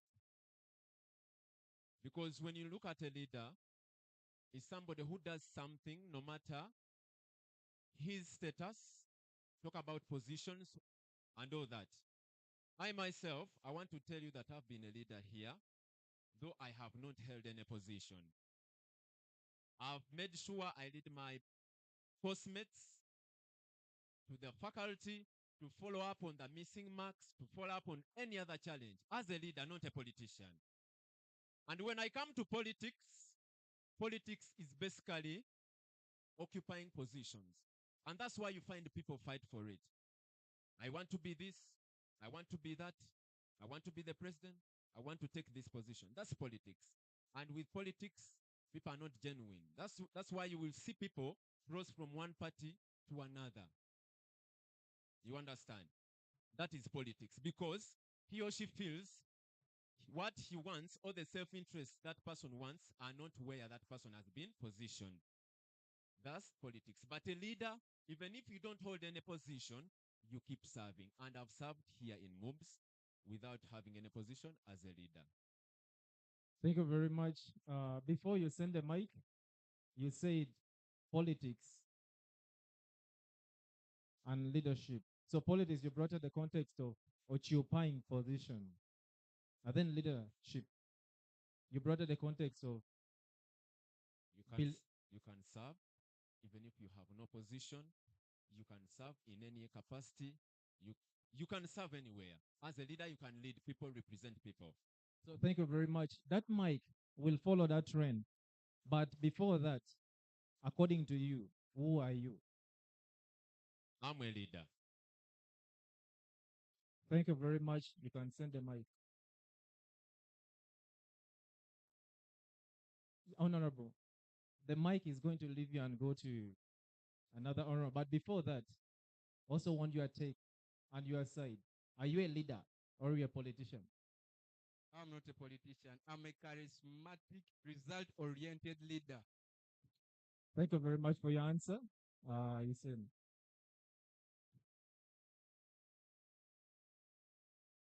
Yes. Honorable, the same question also applies to you. Are you a leader or are you a politician? Experience can tell. I am a leader. Oh, thank you very much. Now we are going to the next question. We realize that in most cases after campaign, we have a lot of division among students. And for you to be a leader and for you to achieve very fast, you need support from all corners. So as you, what is your next plan after here? Considering two things. The first one, if you make it as the guild president. Second one, God forbid, in case you don't make it as a guild president. What is your say about that? Like earlier stated, a leader is always a leader. A leader is always a leader, regardless of the position where they are. My take on that, if I make it as a as a guild president, I have introduced myself and I've been very particular in what I said. We are a representation of leadership of inclusion. Inclusivity is at optimum. We have an experience of working together in the back of the green chapter. Thank you so much. Thank you very much. The last question for you. Sure. In most cases, most leaders always realize what they're supposed to do when they're almost leaving the office. So what are the things you've laid on the ground to see that immediately you enter that office, you will start with and will lead you to the other? We've already started, sir. We've already laid grounds. We've already pushed to each and every student that is in its place. We have led a movement in the academia block within the manifesto to distribute question banks to each and every student in this society, limited by the capacity that we have to represent each and every student in this university. We are not here to talk about things that we might not do. We are not here to talk about things that we will realize later in our regime. Understanding that the tenure of a guild president is quite limited, we are adding a stepping stone. We are adding an enhancement to what is existing. We are adding to all things that are in the pipeline in the process so that we can achieve. It is a process. Do not condemn a leader who is actualizing their concepts at the end of their tenure. No, it is a process here and there. Reality meets imagination when you actually get into that office. Understanding the process, understanding the procedure is key to understand why they actually realize their concepts at the end of their tenure. Thank you so much. Thank you very much. Help me send the mic to the. Yes, Honorable.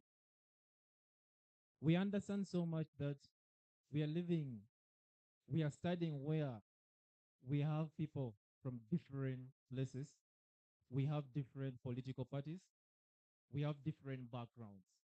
So, in case something that might cause division among students in line with what I've brought on board occurs, what would be your response toward that? We are living in an institution which is diverse in nature, which has a diverse background. We have students from central Uganda. We have students from northern Uganda. We have students from western Uganda.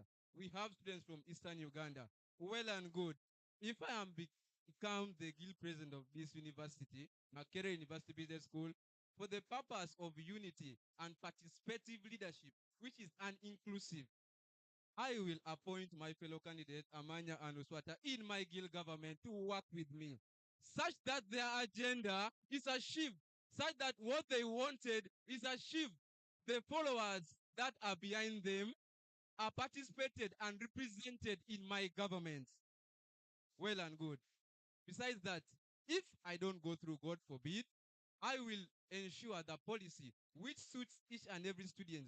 We shall implement such policies. I will work with the leader who will be in place so that we ensure the sustainability and the continuity of a smooth and effective leadership at Makerere University Business School. Thank you very much. Thank you for the response. Help me send the mic.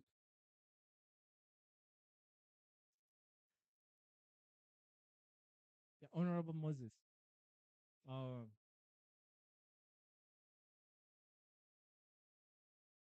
Considering leadership and emergency, I think time is the most important factor in line with how we respond and react to different things.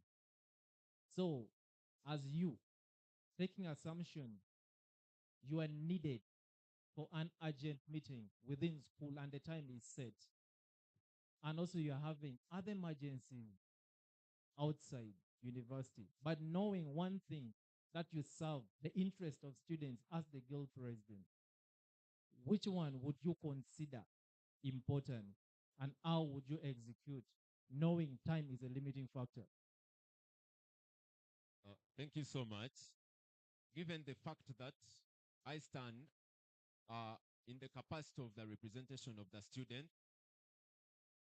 the degree matters of the circumstance, and I want to tell you that circumstances will always prevail. But to the interest of the students, I will make sure that I have to first attend to the students and then delegate people I believe in to take over to the outside, maybe emergencies. Thank you so much. Thank you very much, honorables. Thank you very much for your cooperation.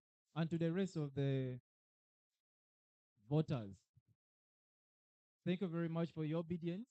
And we call upon cooperation and discipline up to the hand. Thank you. May God bless you all.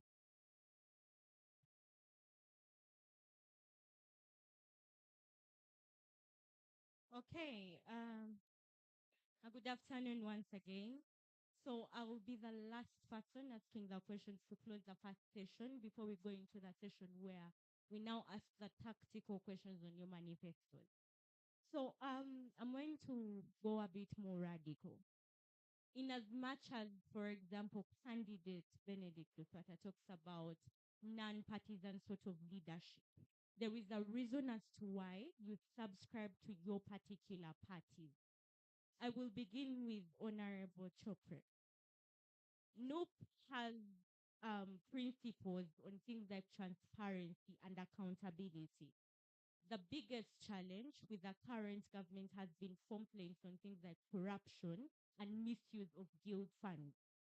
How do you feel you're going to bring forward things like transparency and accountability to the people that you're leading?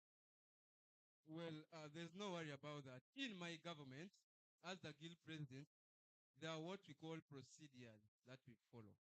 If so is given a budget of such amount, as a guild president, you have the overall mandate to make follow-up. Things become worse when you stay seated in your office, you don't make follow-up on such matters, you don't delegate your ministers to make matters that are effective for the students' fraternity. I will not stand and sit in my office, but I will make such matters. I will follow up to date of where I will. It is stipulated and for the betterment of the students' fraternity as a whole. Okay, thank you very much. I'll move over to candidate Amanya Moses. I think this was a common ground for all candidates. You mentioned the aspect of structural changes within current policies. There has been a challenge of a divide between student leadership and the administration. So far, even with politics, there's been a lot of propaganda of the administration fighting for who becomes guild president to push their agendas. How will you ensure that, one, the propaganda is dead, but on top of that, there is a correlation between student leadership and the administration to ensure efficiency? Thank you so much. Uh, when you look at the current situation, when we assume power together with my team, and we shall, what we have brought us is not divisionism, but combined efforts. And I want to tell you that to any passionate leader who loves this institution of this kind will never entertain divisionism. Because I believe the students' fraternity needs so much the administration, as well as the administration needs so much the students' fraternity. And I want to tell you that I will not strike a line between the administration and the students' fraternity. We shall work together. I'll make sure that I foster togetherness between the students and the administration. I will just stand on a flat ground. That's what I have to say. Thank you so much. Okay, thank you very much. I will move to candidate Benedict Luswata, but this is a question that is going to cut across. In the recent events that saw the disqualification of Jumawa Swabalunyu as a presidential candidate, violence broke out, right? And it is, per se, in a long time, the one in too many times we've seen anything like that happen within the electoral process of Makerere University Business School. You all preach a leadership that does not have divisions. How are you going to ensure that such violence does not happen? And on top of that, ensure inclusivity of all other parties when your principles are not the same and when your ideologies are different. Thank you so much. I want to call to attention to each and every student that is in this place. Every leader that is here for the mandate of the students. We are here to represent students. We are here to stand with the students. In our manifesto, we talk about the information block idea. The information block idea, why violence sometimes rises, why biases sometimes rise, is the issue that information to some parties is not concrete enough. That is why students will raise up their voices to stand and ask for answers. We are representation of students, and we are here at each and every point because answers are there. Answers are there. There is a reason why we are here to call for those answers so that each and every student's interest is satisfied. We are in a community where we are not animals that we are going, the concept that we are talking about, we are not animals that we are going to conquer a land and live outside the governance of the administration. How do we draw a balance between the administration and the students? How do we work together so that each and every person in this situation, how do we draw a balance so that each party benefits? Duties of a negotiation, duties of advocacy to draw a balance between the students' administration and the students. Thank you. Okay. So my last question, and this is more that would be answered by everyone. I want to start with candidate Chopra. The strongest pillars of leadership have been having principles as a leader. If you are given the opportunity to change camps from NUP to any other party, which would you choose? And if you did, why would you choose that particular party? Well, as a scholar of the law, in the Ugandan Constitution 1995, Article 29 stipulates that a citizen of Uganda has a right, a freedom of expression, a freedom to speech, a freedom of association, and a freedom to choose whatever political party he wishes to be in. Therefore, I will still remain in NUP because of its fundamental decency, because of its core values, because of its principles. Because that's where I find hope, that's where I find peace, and that's what suits my career development, my futuristic leadership skills, what I tend to be in the future.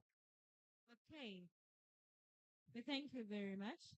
Please pass the microphone to candidate Amanya with the same question. If you had the opportunity to change camps, would you? And if you would, camp would you join and why? To begin with, is that being in NRM, I didn't just do it because I'm at MUBS. No. I look at NRM as a party that has a vision, given the fact that we have been in power for over 30 years. It doesn't happen by coincidence. And I want to bring this to your attention that I can never leave a party with a vision to be diverted somewhere. I'm comfortable where I am. Maybe what I can do, if I'm asked to join, I can convince the others to join, and we'll have one party. Thank you so much. Okay, thank you very much. And lastly, candidate Benedict Lutwata. You talked about leadership with inclusion and no color parties whatsoever. If you had an opportunity to change camps and go to a different party, which one would you choose and why? I am here because I choose to be here. I am here because of the fundamental values that the chapter holds. I am here because of the confidence I have with the experience of leadership of Makerere University Business School, that the values that my chapter holds are the values of the students. The values of the chapter are those values that represent students' interests. You can get into history. The chapter has longest members as guild presidents. Why? It's simple. The values that the chapter represents are values that represent students' interests. Okay. I personally would stay here and I will not move anywhere else. Okay, just a follow-up question to you. You say that the reason as to why the university has had the longest serving like guild presidents coming from UID. Yes. With the recent trend of politics within the university, there's been a complaint and exhaustion on the ideologies that UID stands for. There has been depopularization of UID, and people feel like we are tired and there is need for a transition to different hopes. What is your perspective about this particular? Every person holds personal ideas and personal reasons as why they leave a particular place. I have no comment about that. Thank you. Okay, we'll go for a 5-minute break before we continue. You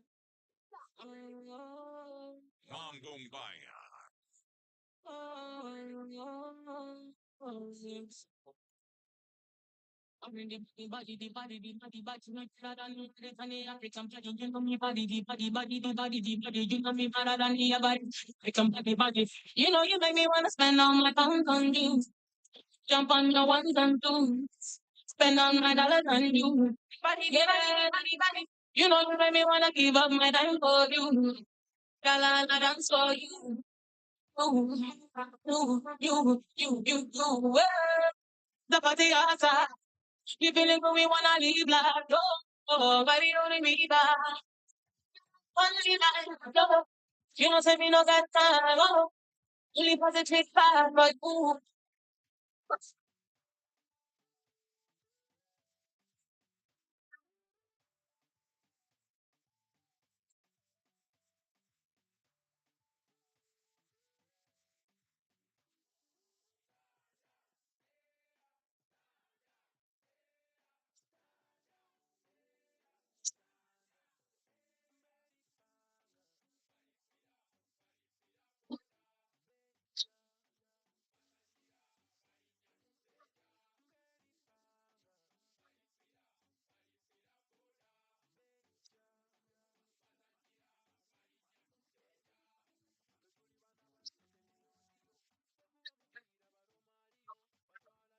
But when I don't you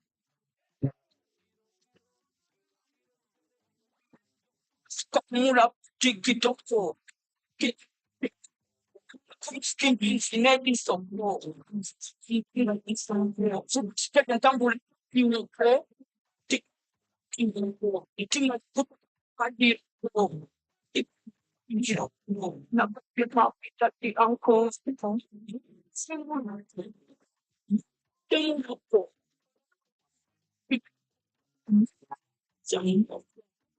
Yeah.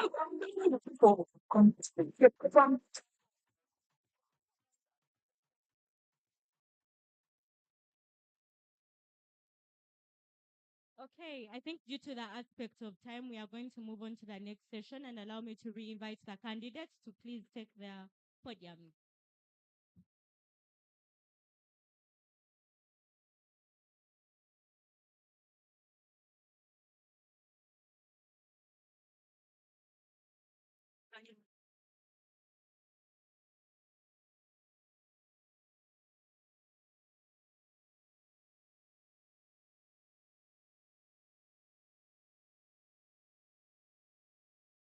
Okay, thank you very much.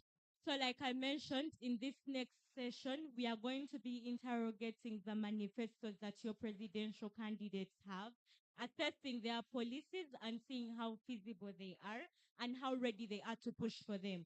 So to start the session, allow me to once again welcome Mr. Joseph Bagumirabinji.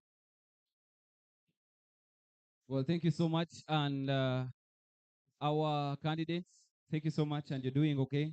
In this session, we are going to be speaking policy, and we may dive a little deeper in your manifesto, but I find it prudent to first test your patriotism levels to the institution. You know, it is one thing to run for presidency in the institution, and it's another to have the institution at heart. And with this, I'll give each one of you a very simple test. But the first test is going to go to I think it will go to candidate Chopri first. Candidate Chopri, you have the microphone. Candidate Chopri, give me the first line, at least the first stanza of the school anthem. Well, the school stanza, The school anthem. how did it goes? Makerere University Business School. It's where our principals and future leaders and everything. Thank you so much.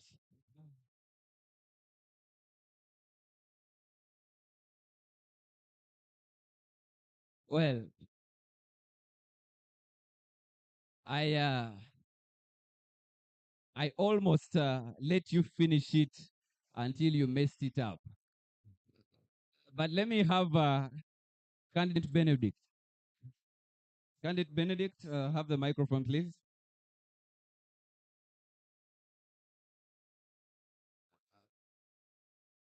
Yes, please.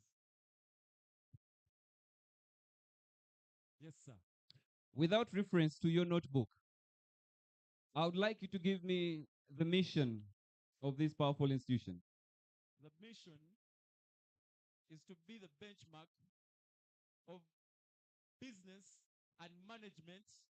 Makerere should be the benchmark in creation of knowledge for business and management for the country. Thank you. It is interesting. That was the vision, not the mission. Let me have candidate Amanya with the microphone.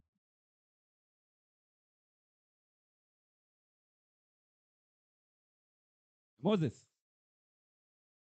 what is the topmost decision-making body of this university? The topmost decision-making body is the Guild Council. Please answer that again.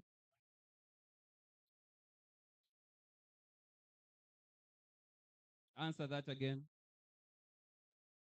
I wanted clarity. As far as students' fraternity is concerned, What is the topmost decision-making body of this institution? I will stay with the Guild Council. Okay. I want to start while we get into the policy part. I want to ask each one of you to do a background check on the institution you intend to lead. All of you failed the simple questions, okay? Do a background check on the institution you intend to lead. Let's get into the policy bit. Each one of you mentioned academics as being a core. And we all know there is only one hindrance to any student not graduating in time. Let me not say only one. One academic hindrance, and that is the retake. Okay? I would need each one of you to mention at least one major strategy they have in the direction of combating the retake levels in the institution. Amanya Moses, shoot first.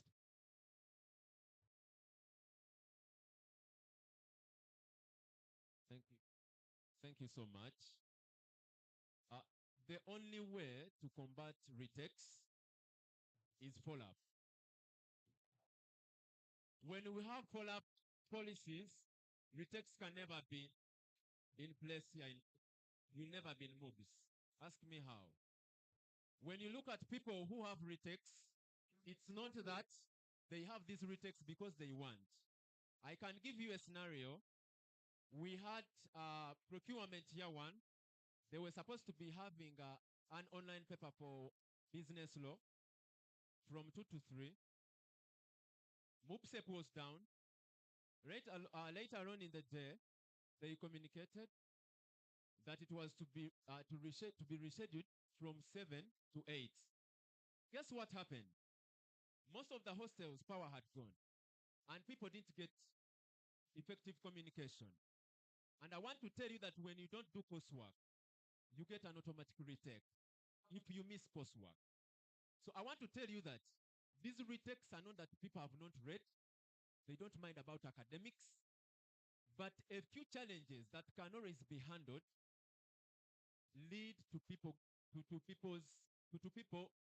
falling victim of retake issues.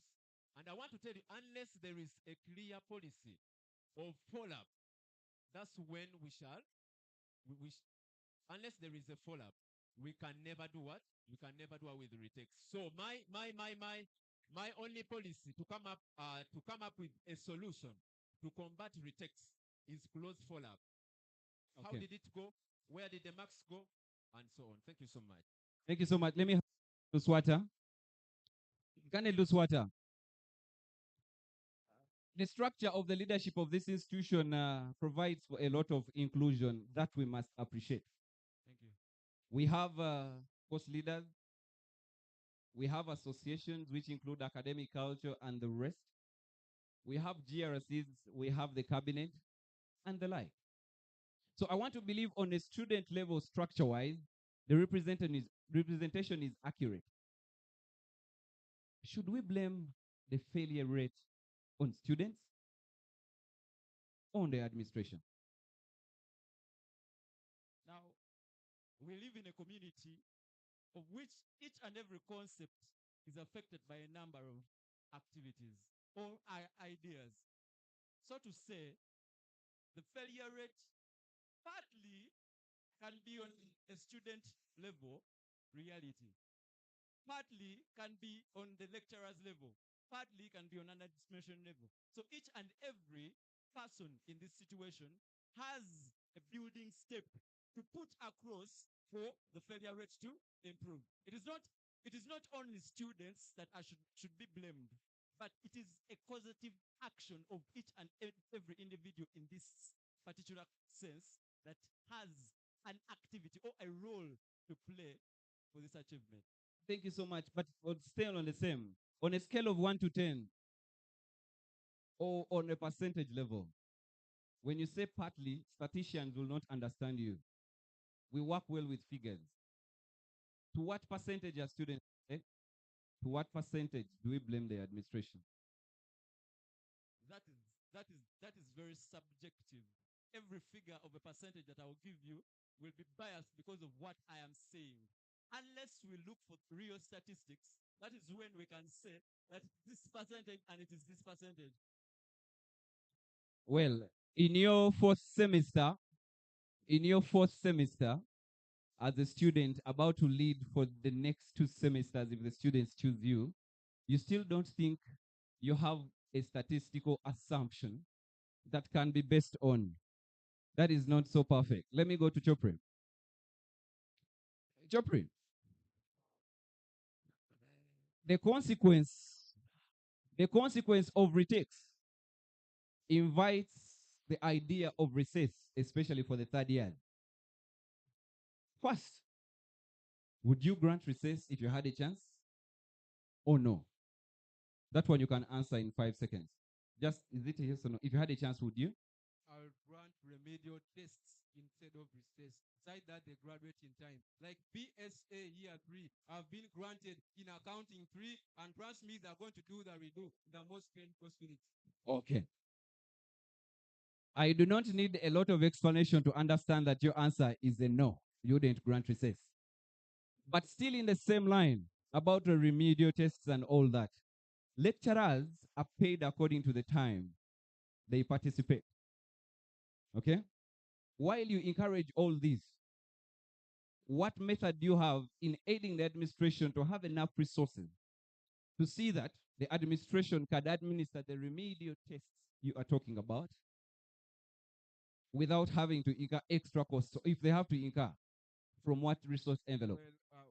Thank you, Mr. Joseph. First of all, Makerere University Business School is a government institute. The government every financial year have a budget for various institutions, and budgets are allocated to all these universities. Yes, in my capacity as a guild president, I have powers to lobby for financial assistance in some organization to make sure that we implement these. You are talking of lecturers being paid on the time they work here. This is a government institution. Ladies and gentlemen, allow me to bring to you this clearly. First of all, getting a take is not an issue. People get to take for various reasons. Some of us Allow me cut you short because I think you've answered the question that I asked. The way you're heading is not necessary. I love the concept you brought in. You would label for other institutions to put in their money. In other words, to fund government. That's what you just said. Being a government institution, you would lobby for other institutions to fund.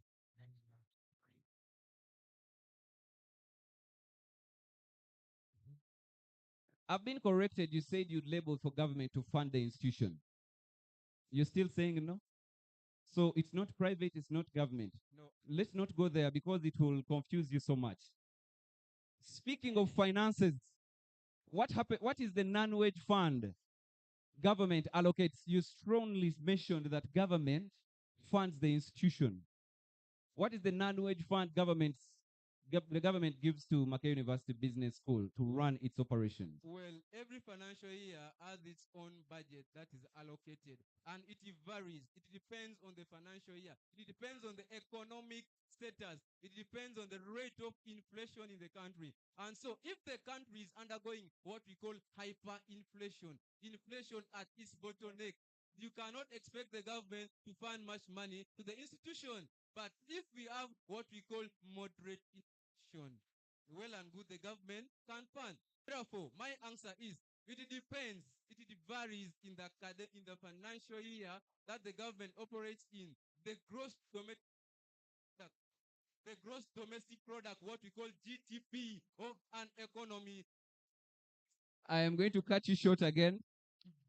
Stuart Chopri, you have a lot of political sense in your statements, but the economic sense is lacking. You are struggling a lot with those statements. But yes, I love the fact that you feel like the institutions should be funded. Let's pass that microphone to Amanya Moses.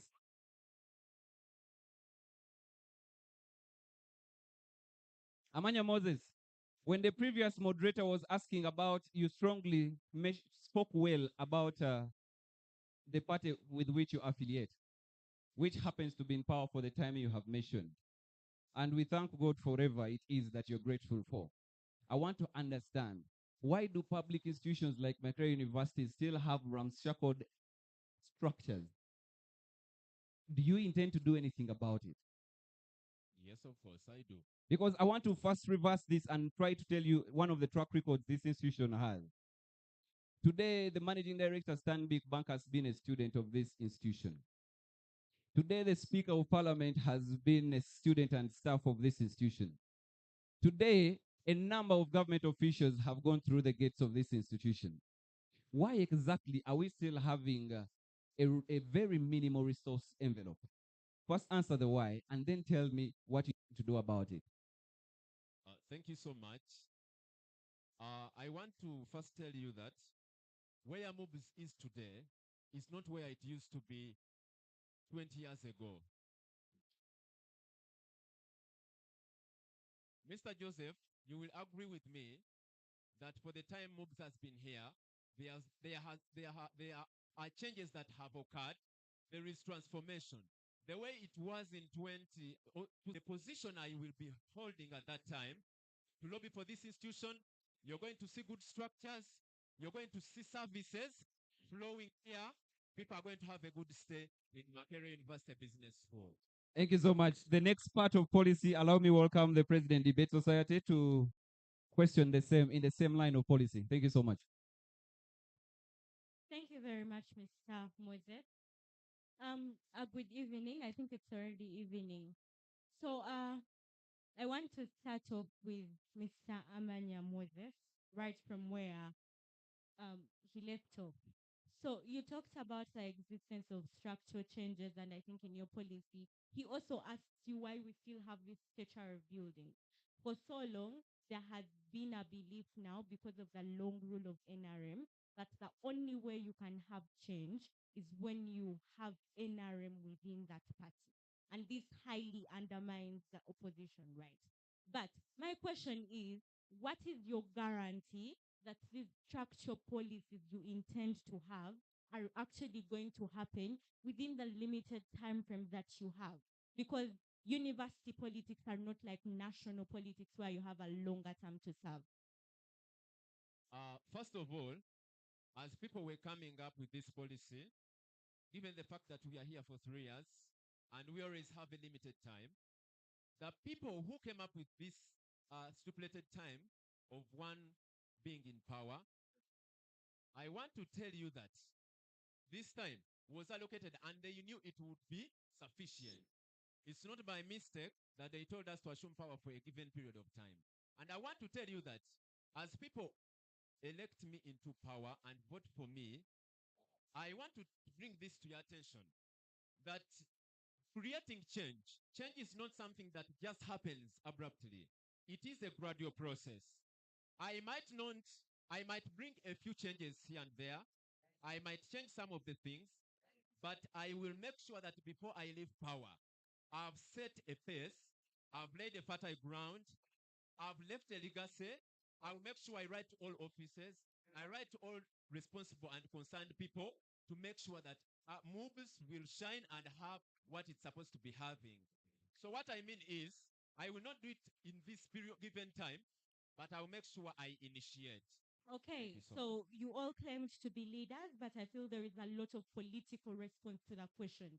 A simple follow-up question.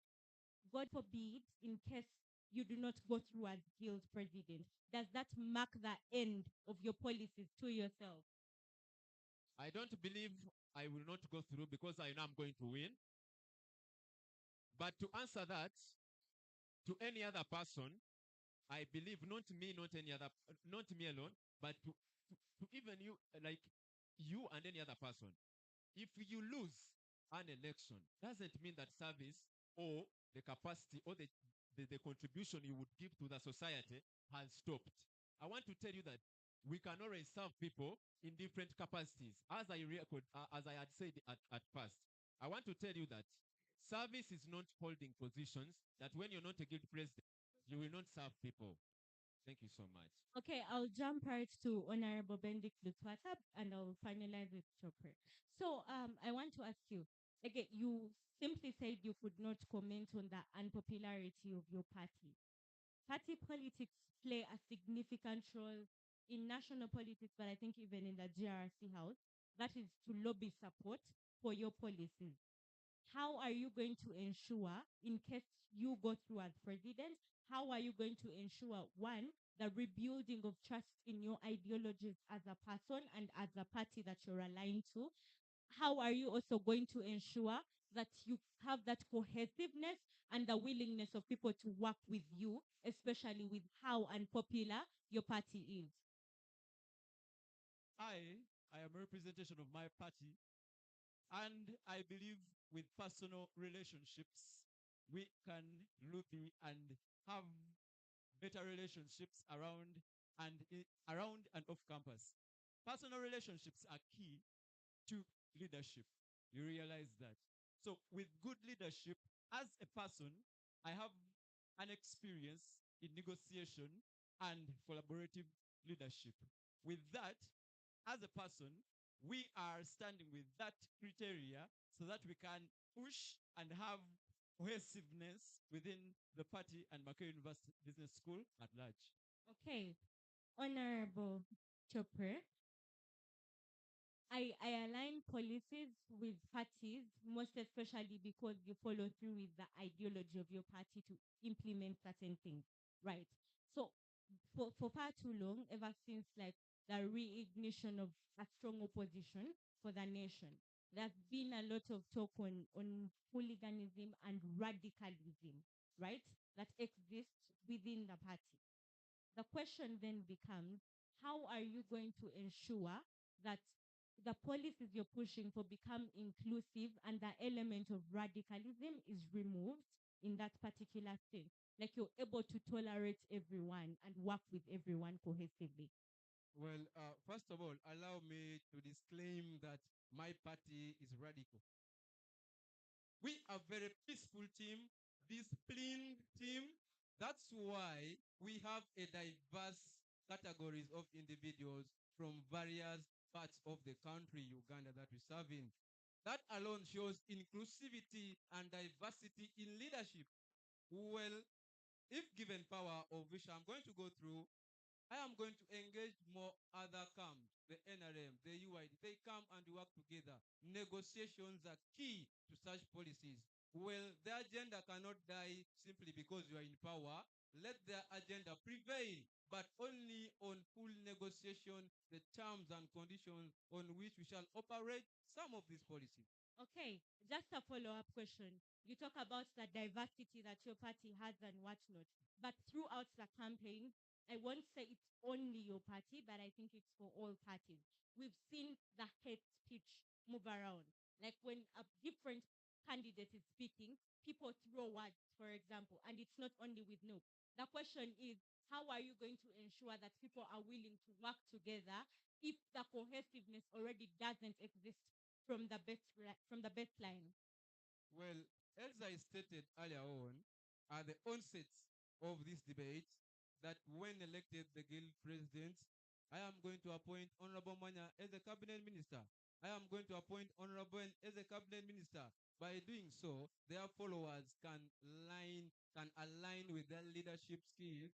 Their followers can agree with what we hold, the values and our principles. And I believe for the common and shared vision of MUBS, we can implement such policies to benefit the entire students' fraternity, not only my party. Okay, so I think I'll pass my last question to all the candidates, beginning with you since you already have the microphone. So I think there's been an inconsistency with like online learning, and I think this follows through in your projects of academics. The online learning vis-a-vis being able to attend lectures and how this influences what students are able to get. There have been complaints, for example, in course units where people have retakes, that lecturers are unable to show up for lectures or to give that extra time during online lessons. For example, they are not available, and students also have challenges of their own. How do you ensure cohesive learning and whereby retakes are not entirely blamed on lecturers, for example, and we are able maybe to take accountability because of better provision of services? Well, as a scholar of the Bible, in the book of Genesis, we had what a man called Moses. Moses was a mediator. Well and good. First of all, you first identify what are the challenges. Okay? First identify what are the challenges, what are the problems. That is not making a lecturer to come and lecture. What are those technical issues with MUBSEP? After identifying such challenges and such problems, we engage the administration on negotiation. If at all students have not done an Okay, online just paper. to cut you short a bit, you've been GRC on 2 serving governments. Don't you think by now you'd already have established what these challenges are? Well, my hands were tied. I am not a guild president. I was just a mere GRC. I had limited powers to implement some of these policies. However, I had a voice. A GRC has limited powers instituted in the MUBS constitution. GRCs have limited powers as stipulated in the MUBS Guild Constitution amended 2023. Compared to Guild President, they have overseas powers. That's why I'm here. If given such powers as a Guild President, I can have an overall, an oversee role to make sure that some of these policies come and they pass through, they are implemented effectively. Okay, thank you very much. I think we'll give Honorable Benedict to answer that same question. Please come again. Yeah, so the question was on cohesiveness of learning between the e-learning systems and the on-site learning, and how there is like a huge range where lecturers do not have the appropriate time to attend and come and teach students. That has been a very huge complaint in some of the course units where students have retakes, for example. To answer the question first, in my manifesto, according under the academia block, we have an issue to advocate for maintenance of MUBS during the semester holidays. Why would we maintain MUBS during the classes? And we reach a particular online lecture, and then MUBS is under maintenance. We are here to advocate for students' interests, and such skepticism and inconsistencies are some of the reasons as to why students have rejects. For particular issues of lecturers missing class, it is still an information flow. You realize some of the students do not reach out, and that is what we are going to tackle. We are going to tackle. Okay, just to cut you short as you continue, you've been a course leader before. Yes. Do you think it's really a challenge that students don't reach out? And what do you think in your capacity? Because this is not a new challenge. What have you done in your capacity as probably a course leader to address some of these issues? Because there's protocol for that. Procurement, year 2, can attest to the leadership of force leadership I have given to them. This is why I'm here to come out and extend this understanding of the students' interests to the entire Makerere University Business School. We have a voice to protect. If we have excelled as procurement year 2, there's a reason why I am here to extend this excellence for each and every Makerere University Business School. So it is the information, how the students receive the information, and how they choose to act on it. Thank you so much. Okay, thank you. And lastly, Honorable Amanya Moses.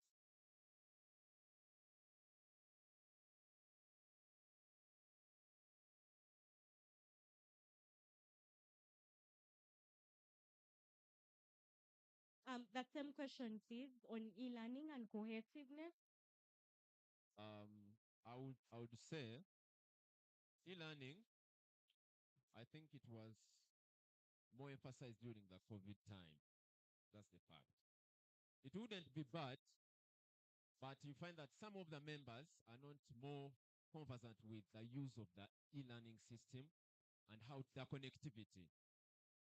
When you follow up, as you said, I'll quote your words, that most of the retakes when you follow up are from reasons that are in line with online lectures.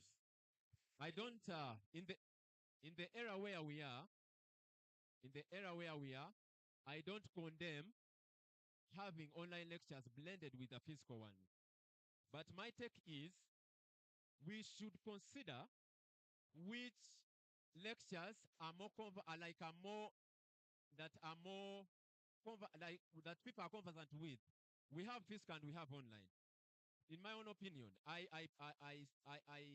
recommend this, that when it comes to the course units that involve calculations and a lot of mathematics, we opt for the physical lectures. And then to the others that are more of theory, we can adopt the online lectures. And maybe we improve on the connectivity. Thank you so much. Okay, thank you very much, Honorable Manya Moses. I'll give this opportunity to the last person before I invite and hand over to the EC to have a few questions as well. Yeah, thank you very much. I'm going to start with Honorable Moses. Let me take over from where you stopped about connectivity. I'm going to focus about structure. We understand so well that within public institutions, for the buildings to be there and the rest of the things, most of them are done in line with projects. Now, I'm not going to over concentrate on that, but on addition to that, we realize that so many universities within the country, they've adopted the issue of free Wi-Fi within universities. Now we still see it's a big challenge within MUBS. Now, as you, what do you think should be done, or what do you think you can do to see that this challenge is solved? You have just mentioned it the way I've been thinking about it. I want to tell you that most of the biggest percentage of students here face challenges with connectivity just because these people have no access to Wi-Fi. And when you look at when you go through my manifesto, you will realize that I've put emphasis on this. I want to tell you that we pay tuition and then we do pay functional fees. We are saying let Wi-Fi be in campus here. Because as long as we sit, it's a matter of sitting with the stakeholders, people responsible, we harmonize, discuss with them, and reach a consensus. And I want to tell you, as long as I have the mandate, I can always bring Wi-Fi here in MUBS for people to have clear online lectures without any interruption. You find people leave their hostels, come here, just because they don't have data. Allow me cut you short. Dear candidates, I would request let's be short when you are replying to this. So maybe going back to that, there's a possibility that you might bring Wi-Fi as you, and then also you might bring Wi-Fi as MUBS. So take an assumption Wi-Fi is installed in MUBS under Moses' government. We understand you are going to serve for 2 semesters. After 2 semesters, you are going to hand over. How are you going to ensure that when you are still in office, you bring a system that whether you are there or not there, the system goes on? As long as I told you, leadership is different from politics. Service is not having a position. We can always agree and reach out to people that are responsible. We install Wi-Fi in this campus here, and even after I have left, it keeps on moving. It doesn't mean when I come, because we have people who brought seats in campus here. One of the NRM flag bearers brought seats in campus here some time back. But after that person leaving, or he did not take power, let me just conclude like this. They were not removed because he or she didn't go through. So when I bring Wi-Fi, it will stay here for eternity. What I will advise people to do is to vote for capable leaders who will protect the assets and the services of the students and the interests of the students so that it just stays forever. Thank you so much. Thank you very much. Now, the mic won't come back to you. In 5 seconds, what is your last word to the students? 5 seconds. In 5 seconds, I want to tell you people, I'm the right person. I'm the right leader. Believe in me as I believe in you so that we can transform this institution to the next level. Thank you very much. Help me take mic to Honorable Stewart. Thank you very much, Honorable Stewart. When you were asked, you talk a lot about financial part of it. So we understand so well that within MUBS, we have so many associations that subscribes to the guild to the guild's office to be given access to operate within universities. But over time, most people have been complaining that there is no accountability for the money they pay. So as you, what will you ensure to see that each and every year, whenever students within a club subscribe, there's accountability, there's a purpose for their money? Well, I do believe that all those associations. Maybe before you answer, let me cut you short. Just help me go direct. Don't over explain it. Just help me go direct. Thank you. That's what I'm coming to. I believe those associations have what we call association chairperson or president and treasury. Well, in my capacity as the guild president, I am going to engage with the president of various associations, including the treasurers, to make follow-up on such matters because they have particular belief that they belong to. We have different associations, various associations, diverse. And so money is given to the guild government, and if properly allocated and accounted for, therefore, the guild government will be in position, okay, to account for this money which is allocated for these associations. Those associations have leaders that are voted in place. It is not overall mandate of a guild president to make follow-up. They have leaders in their various associations that handles financial issues. Thank you very much, Honorable Stewart. Now, you talked of allocating money to associations. We understand there are so many associations.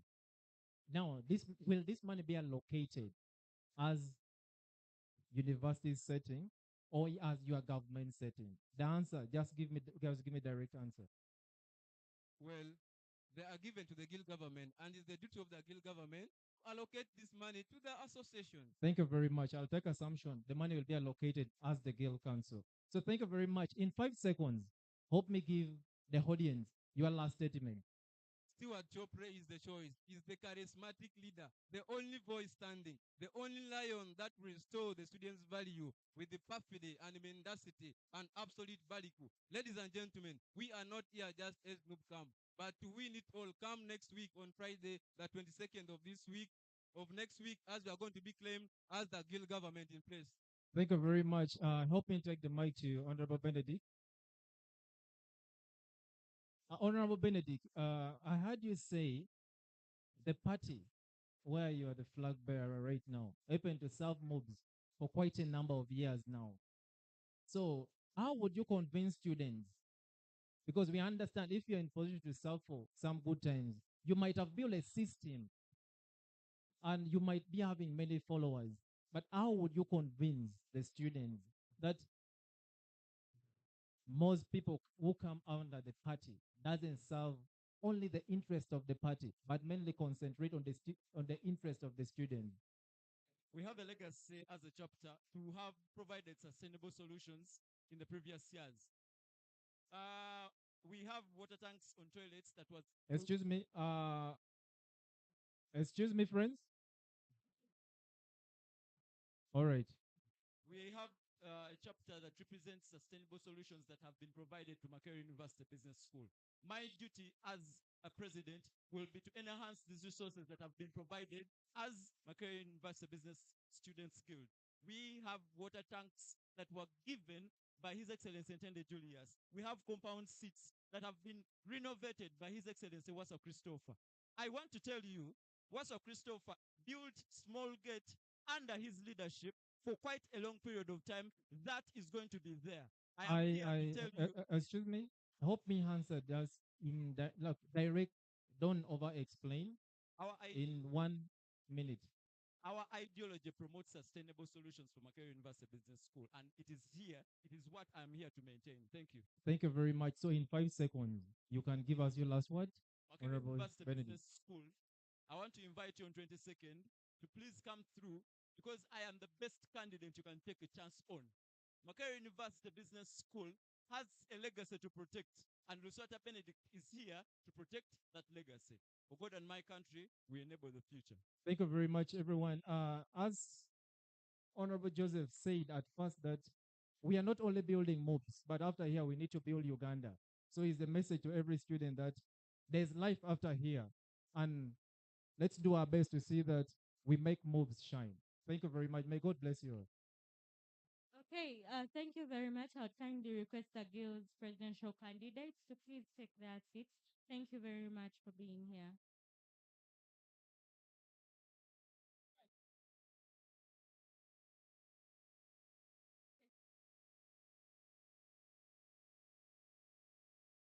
Okay, I appreciate very much some moderators that have been able to make this day a success, and appreciation to Debate Society and to Electoral Commission for mandating us here today.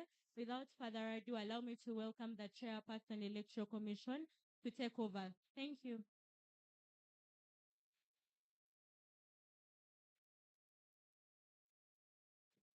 Pick up, pick up.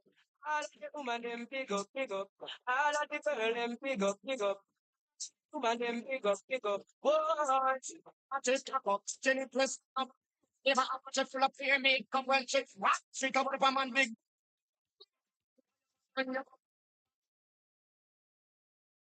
Good evening, ladies and gentlemen.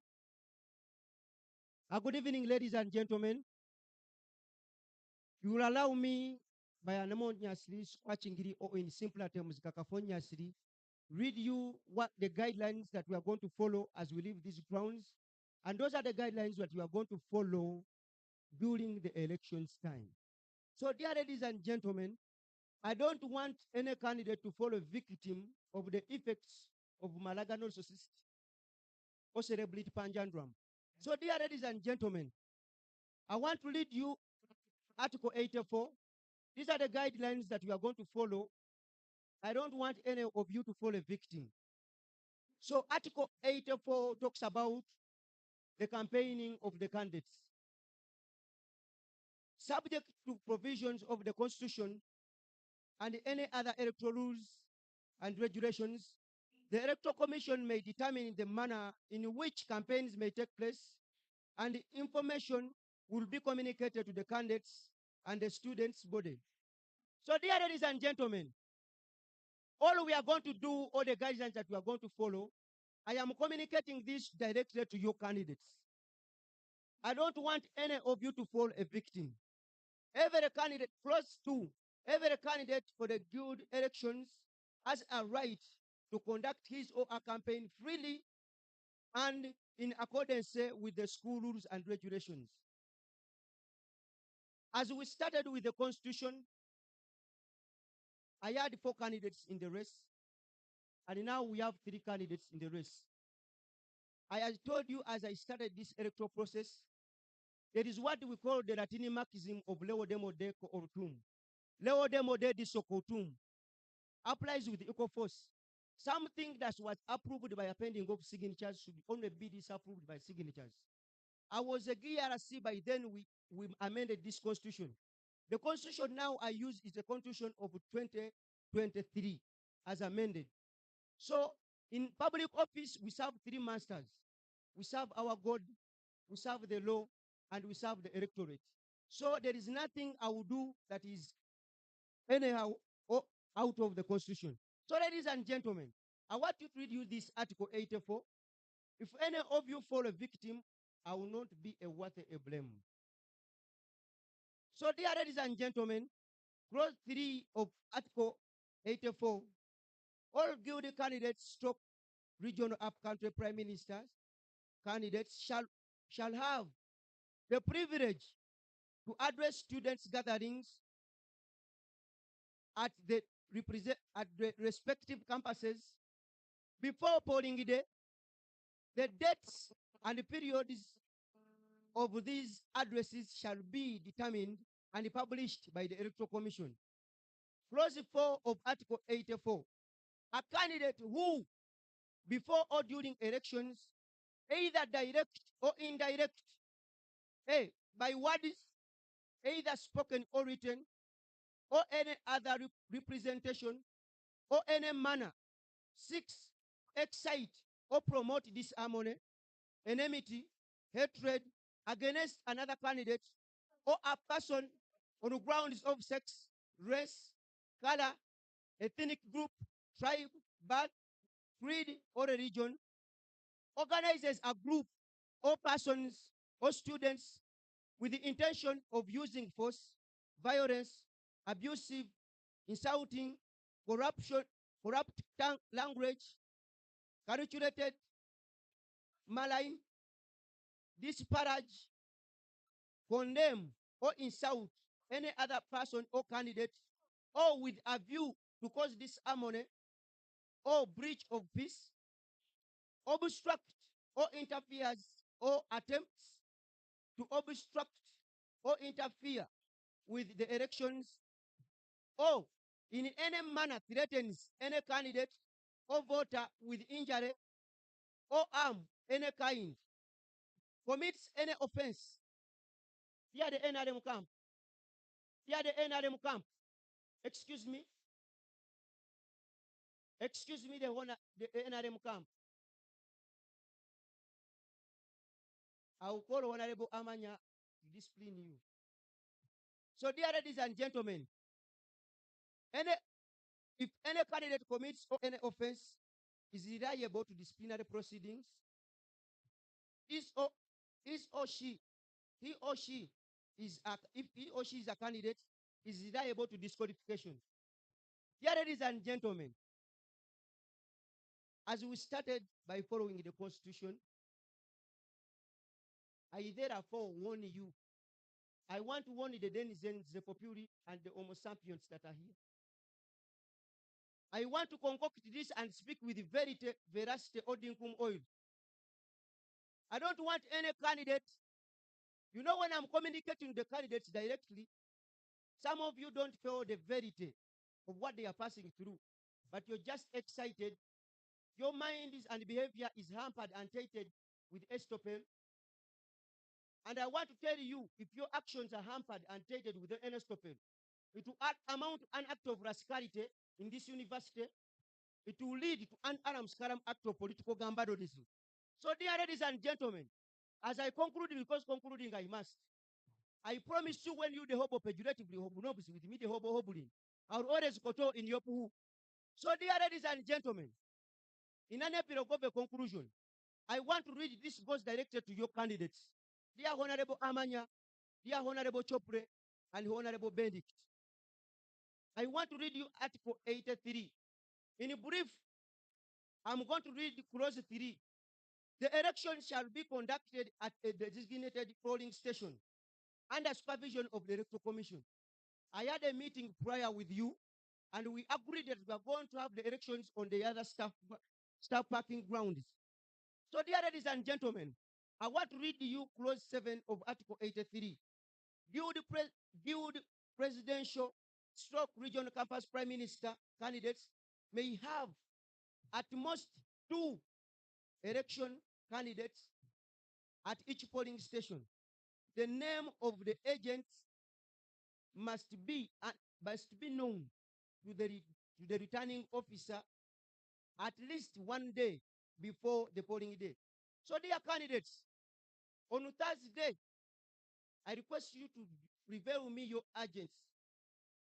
I only need 2 agents per polling station. I will prevail you the polling stations that we have so that you present to me the agents. No candidate will be allowed to withdraw from the race or his candidacy of presidency if there are 72 hours remaining. So, dear candidates, I know the race may be hectic, but if we are remaining with 3 days to the polling day, I don't expect you to write to me later withdrawing from this race. So, dear ladies and gentlemen, as Martin Luther King said one day, that heavy is the head that wears the crown.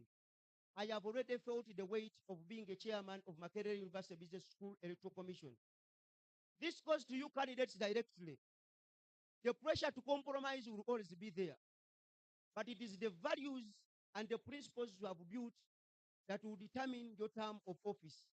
So, dear ladies and gentlemen, as you strive with this journey of success, I wish you the best. Go win for God and my country. Before I leave each candidate to vacate from this, allow me to invite Afande Kato to direct how you guys will campaign in, because I expect maximum security. I expect the administration and the police to protect you as you campaign.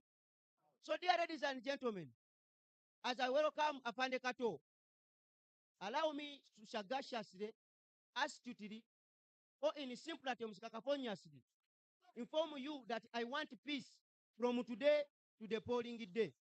Thank you so much for God and my country. I thank you so much. Good evening, everyone. Mine, I think, is 1 or 2. Number 1, let us maintain discipline as we have always been. We have a tendency of blocking the roads after here. Just imagine a situation where there is an emergency, someone is being rushed to the hospital or so on, and you have blocked the road. Someone will just die because students are campaigning for a guild president. Desist from blocking the roads. Number 2, do not campaign at night. There are very many people within you who have no good intentions. So they will take advantage of darkness and harm some of you. So please, the official campaigning hours stop at 6 p.m. But if you have gone beyond, do not allow darkness to find you campaigning. I wish you well. So, dear ladies and gentlemen, without wasting time, I am going to release each candidate per term. I will first release Honorable Chopre from this ground. So, I want Honorable Chopre here with me. Dear Honorable Chopra, you can come here. You're most welcome to these grounds. You can come.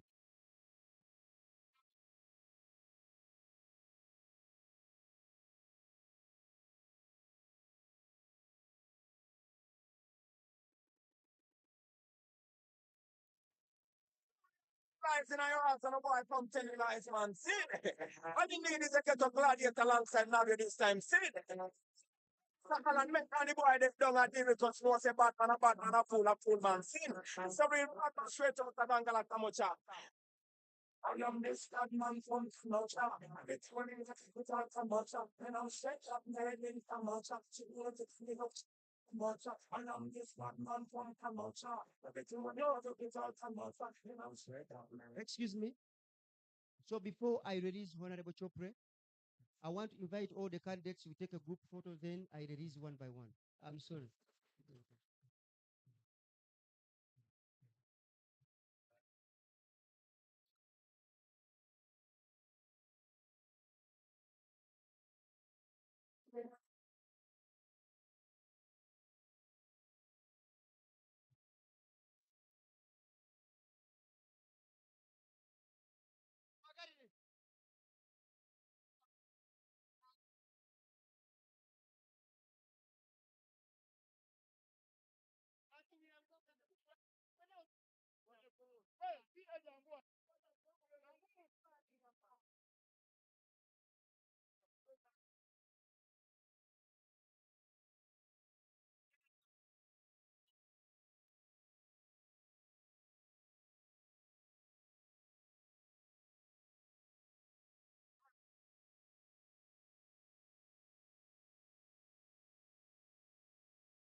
Okay.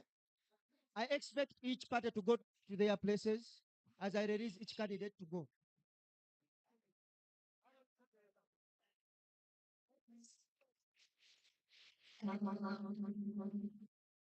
So, dear ladies and gentlemen, without wasting time, allow me to conclude because concluding I must with the new party. I'm going to give this microphone to the Honorable Chopra. He addresses his team, then they leave. Well, good evening to everyone. As a disciplined team, a peaceful team, and a team with a winning spirit, we are kindly marching and go do our campaign. Thank you so much for the solidarity. Thank you so much for the spirit, for the perseverance and everything. We do not take it for granted. Stuart Chopre Opoy is the name to look for come 22nd of this month, next week on Friday. Thank you so much for God and my country. We enable the future.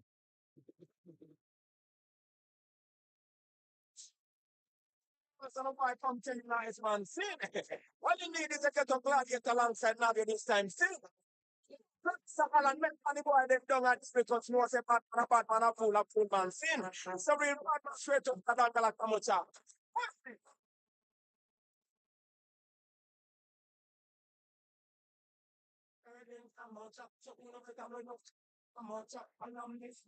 So, dear ladies and gentlemen, without wasting time, allow me to call Honorable Anya so that he addresses him and leave the ground.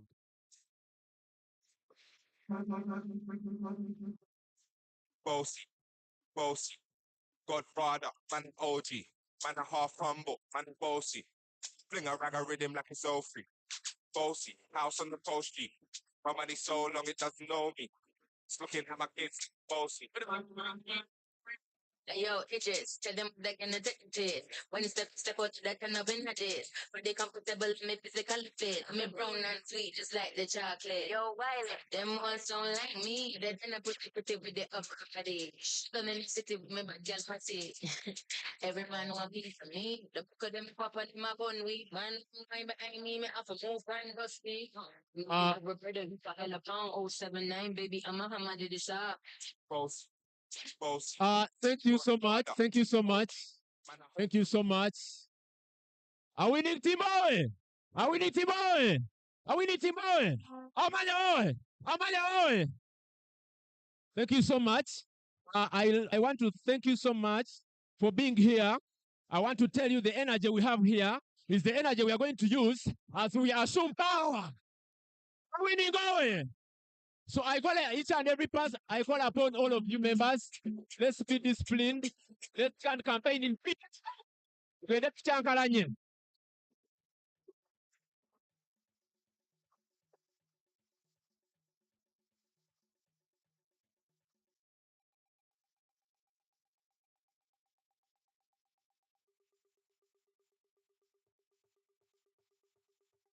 Guarantee Makerelian.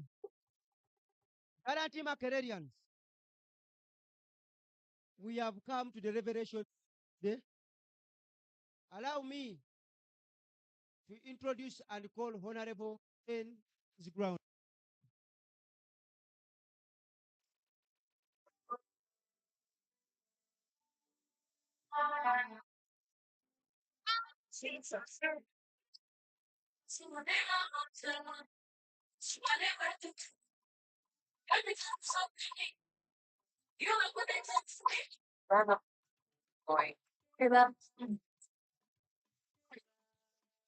Velamuza, Golibili, Kamosukoda Sachikachi, Satan, Makamba, Maki, Makamba, my president, focus on. Marcus, Mama, racing Babu.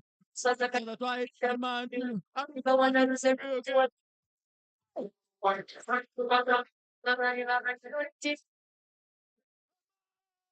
get it on, get it on.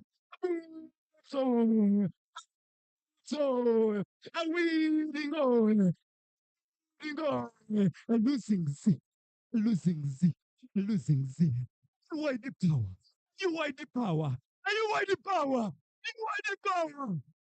As we are living, as we are living, yeah, let's live in power. Let's live in power. Everyone wearing green. This is our time. All the best for God and country and everybody in the future. Canada! And you are the power. You are the power.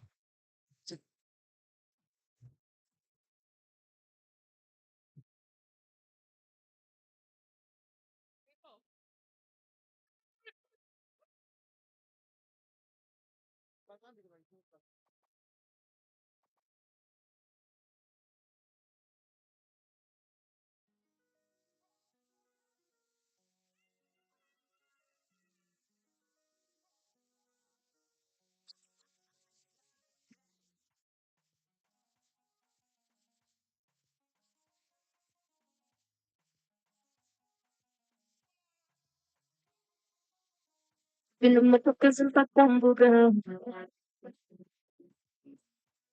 Kusawagenda mpola, Emotoka kanamba, Tomala kinjola. Cause in my body boy, pull it on wonder, baby come closer. Don't talk about you going up.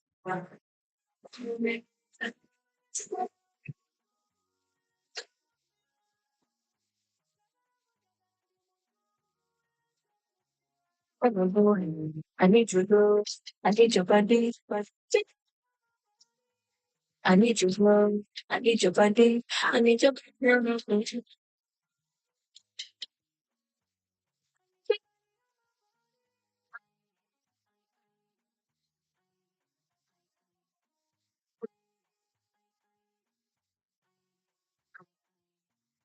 That's what I want.